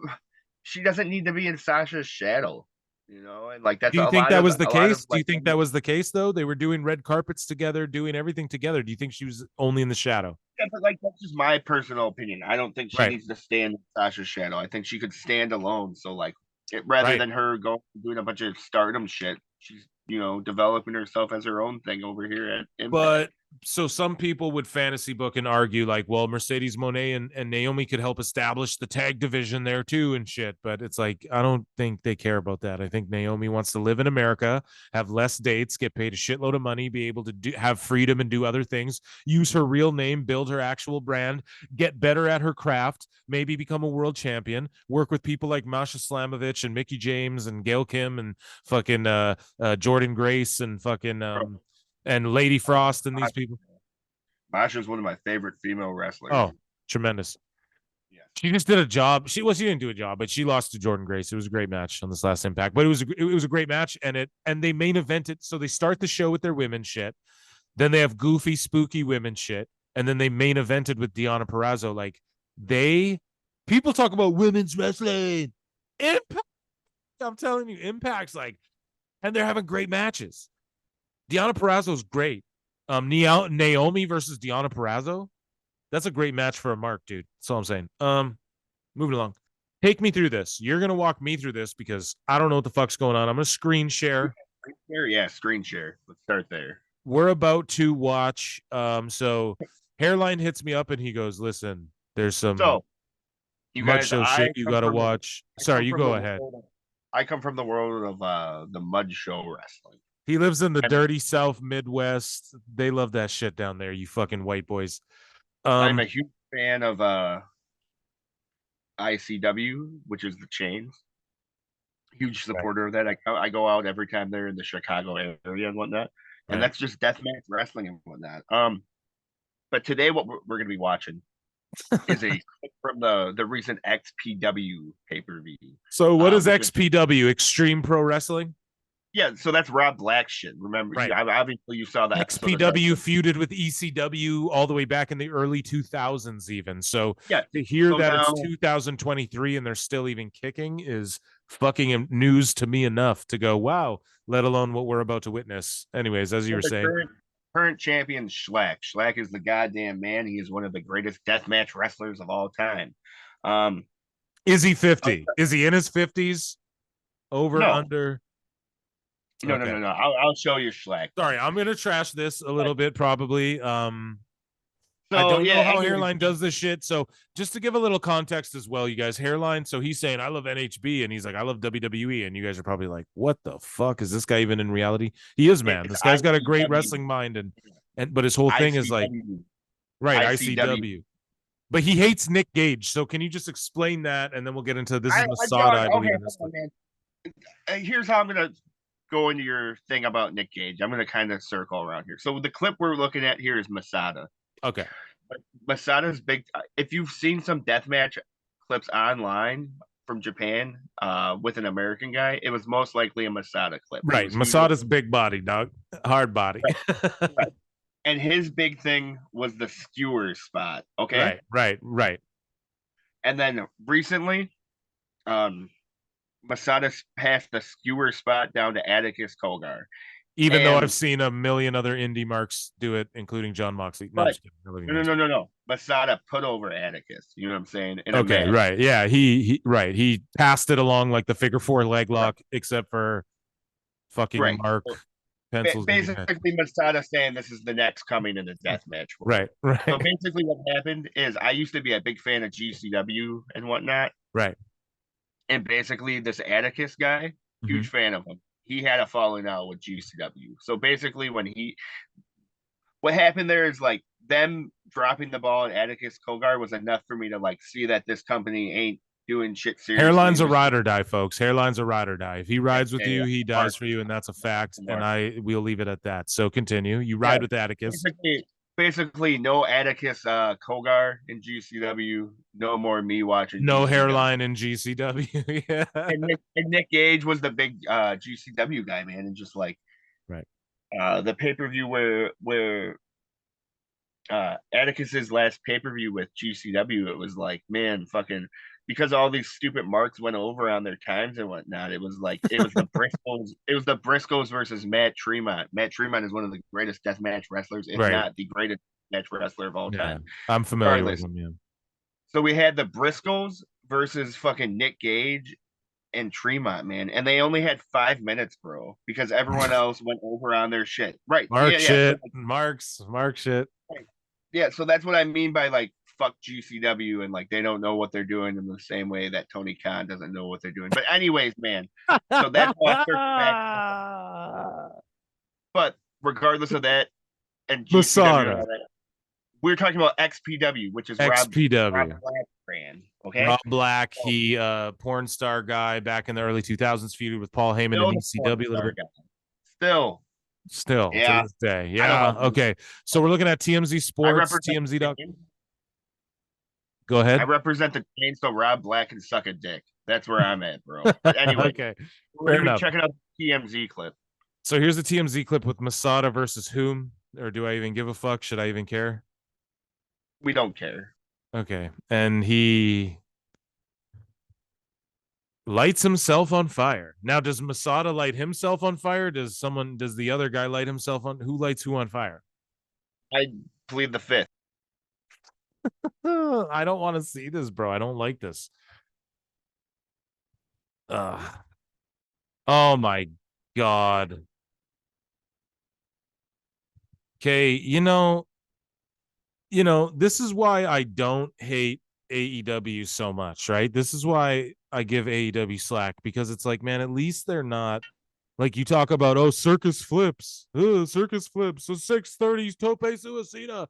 At least they're not lighting them. Hey, bro, where'd you learn how to spit fire? You're in the circus? Like, I just don't get it. Now, can you pull up is there pictures of his burns in the hospital and whatnot? I don't. Do you want to see? I don't want to look at that. Do you want to look at that? That's enough. That was enough. I'm done, bro. Like, I don't even want to know. Like, that could have like killed him. So I don't even. Why did he do that? Who was that? Was that Masada? Yeah, that was Masada. So why did he do that? Oh, yeah, I spit fire now. Well, it was like the same reason Nick Gage took a fire spot. It's just when did Nick Gage take a fire spot? For those who don't know, when did that happen? What? At a past GCW page. And did he light himself on fire like that? Why would you spit? Why would you do that? Why would anyone do that in a building? You're probably in some fucking convention center, or convention center, pardon me, like a. Sorry, go ahead. In a baseball hall. Anyway, so the whole thing behind it, bro. Okay, it's kind of what we said about AEW and shit. Like, fucking, we saw Britt Baker go through thumbtacks and shit. So obviously, her getting beat up with a cane ain't shit. Masada takes it to the fucking limit. You know what I'm saying? So how is he going to impress the marks? You know what I'm saying? He has to do something extreme. God, bring it in.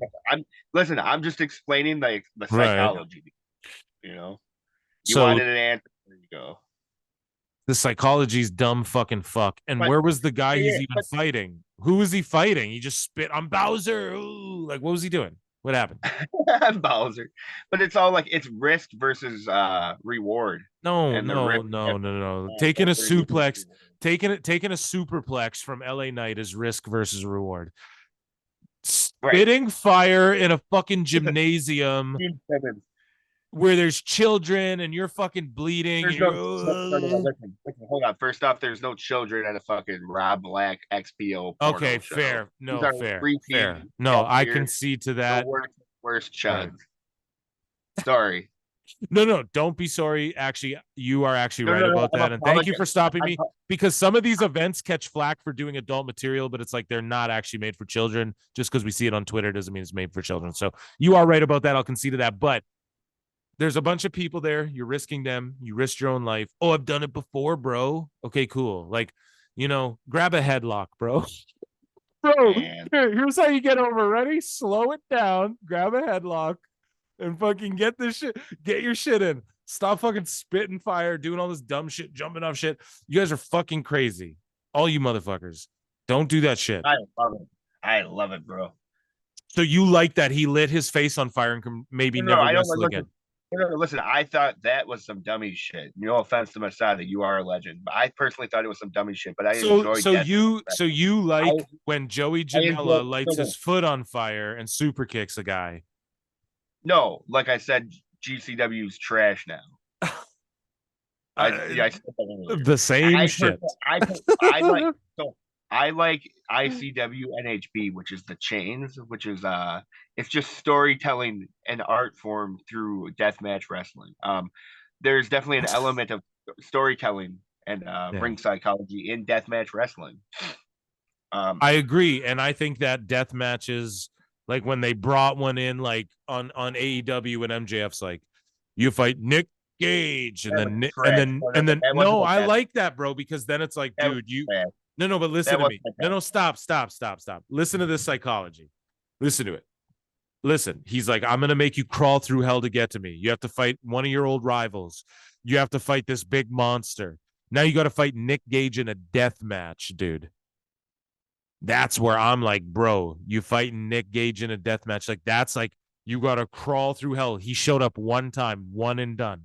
The most feared, goofy. He died in the ring. He stabbed David Arquette in the neck. Drunken on drugs, bank robber. Listen to me. I agree, bro, but listen to me. I'm just saying, like, that's what made me go, oh, fuck, something crazy could happen. Like, I'm not saying do this every night. I'm saying in that storyline, you're like, dude, that's a layer of hell. Like, you imagine having to do that and conquer that to get to the title shot. Jericho will do anything. He'll literally crawl through glass and get pizza cuttered. That was over. That's over with me. When it's like every match, or even like a tournament of death, like, yo, the tournament of death, like you end. I like that. I like that idea. Like, yo, this tournament. I'd even like, people used to shit on TNA Lockdown, the whole event's in a cage. No, I kind of like that, because it's like, oh shit, dude, I got a match on Lockdown. It's a whole event. Or like, even once a year, you bring back the 6-sided or something like that. Like, that to me is like, okay, yeah, you're throwing an element in there for an event where it's like, if you're on this event, just know it's like, we're throwing a curveball. So I'm okay with like the tournament of death and shit, or like the select death match. But when it's just constant, like, well, I'm just a death match guy, I'm just gonna go fucking do it. I'm like, dude, this shit just makes no fucking sense to me whatsoever, you know? No, but there is the element of storytelling. I'm telling you. But are they like, we're just a death match league? This is just only death match shit. Like, okay, so here's an example. Then that I like that, but then it's like, goddamn, I just don't like, if you're at a random show lighting your face on fire, dude, I don't fuck with that. I think that's crazy and dumb. But like, in their defense, how much money did it draw? How do we know Masada wasn't feuding with someone that he had some kind of story? Okay, this is why, because we don't know, and people go. This is why. Ready? Because I watch every week. I watch 2 AEW shows, 2 WWE shows, and I watch Impact and ROH, and I read about every fucking wrestling thing, and I never heard about this. How much money did it draw? How much did he take home that night? And do they have the money to even cover his hospital bills? Is he insured? Does he have children? This is retard. I don't even want to say the word. It's redacted. I will say the word redacted. But no, Rob Black will take care of him for sure. So like, so there's a lot of shit you're not educated on. Okay, fine, yeah, okay. Rob Black has recently been poaching talent from other places, and all he's been doing by that is been offering better money and just taking care of these guys and whatnot. So I feel like Rob Black will take care of Masada's hospital bills and whatnot. But it's still like a dummy spot. So yeah, he's gonna get skin grafts, and we're just it's just for a viral Twitter moment. He's no different. Exactly. But you like Masada, but you hate the Young Bucks. Yeah. Oh, yeah. Like, okay. What the fuck? This is what I mean. Whoa. I'm like, whoa. So, okay, listen. Masada stabbing a guy in the forehead with some skewers is way more believable. Moxley stabs guys with forks. You bury Mox. How does that make sense? But that's not like, this is deathmatch wrestling. You know what I'm saying? That's just Mox living out some Mark shit on Tony Khan's fucking dime.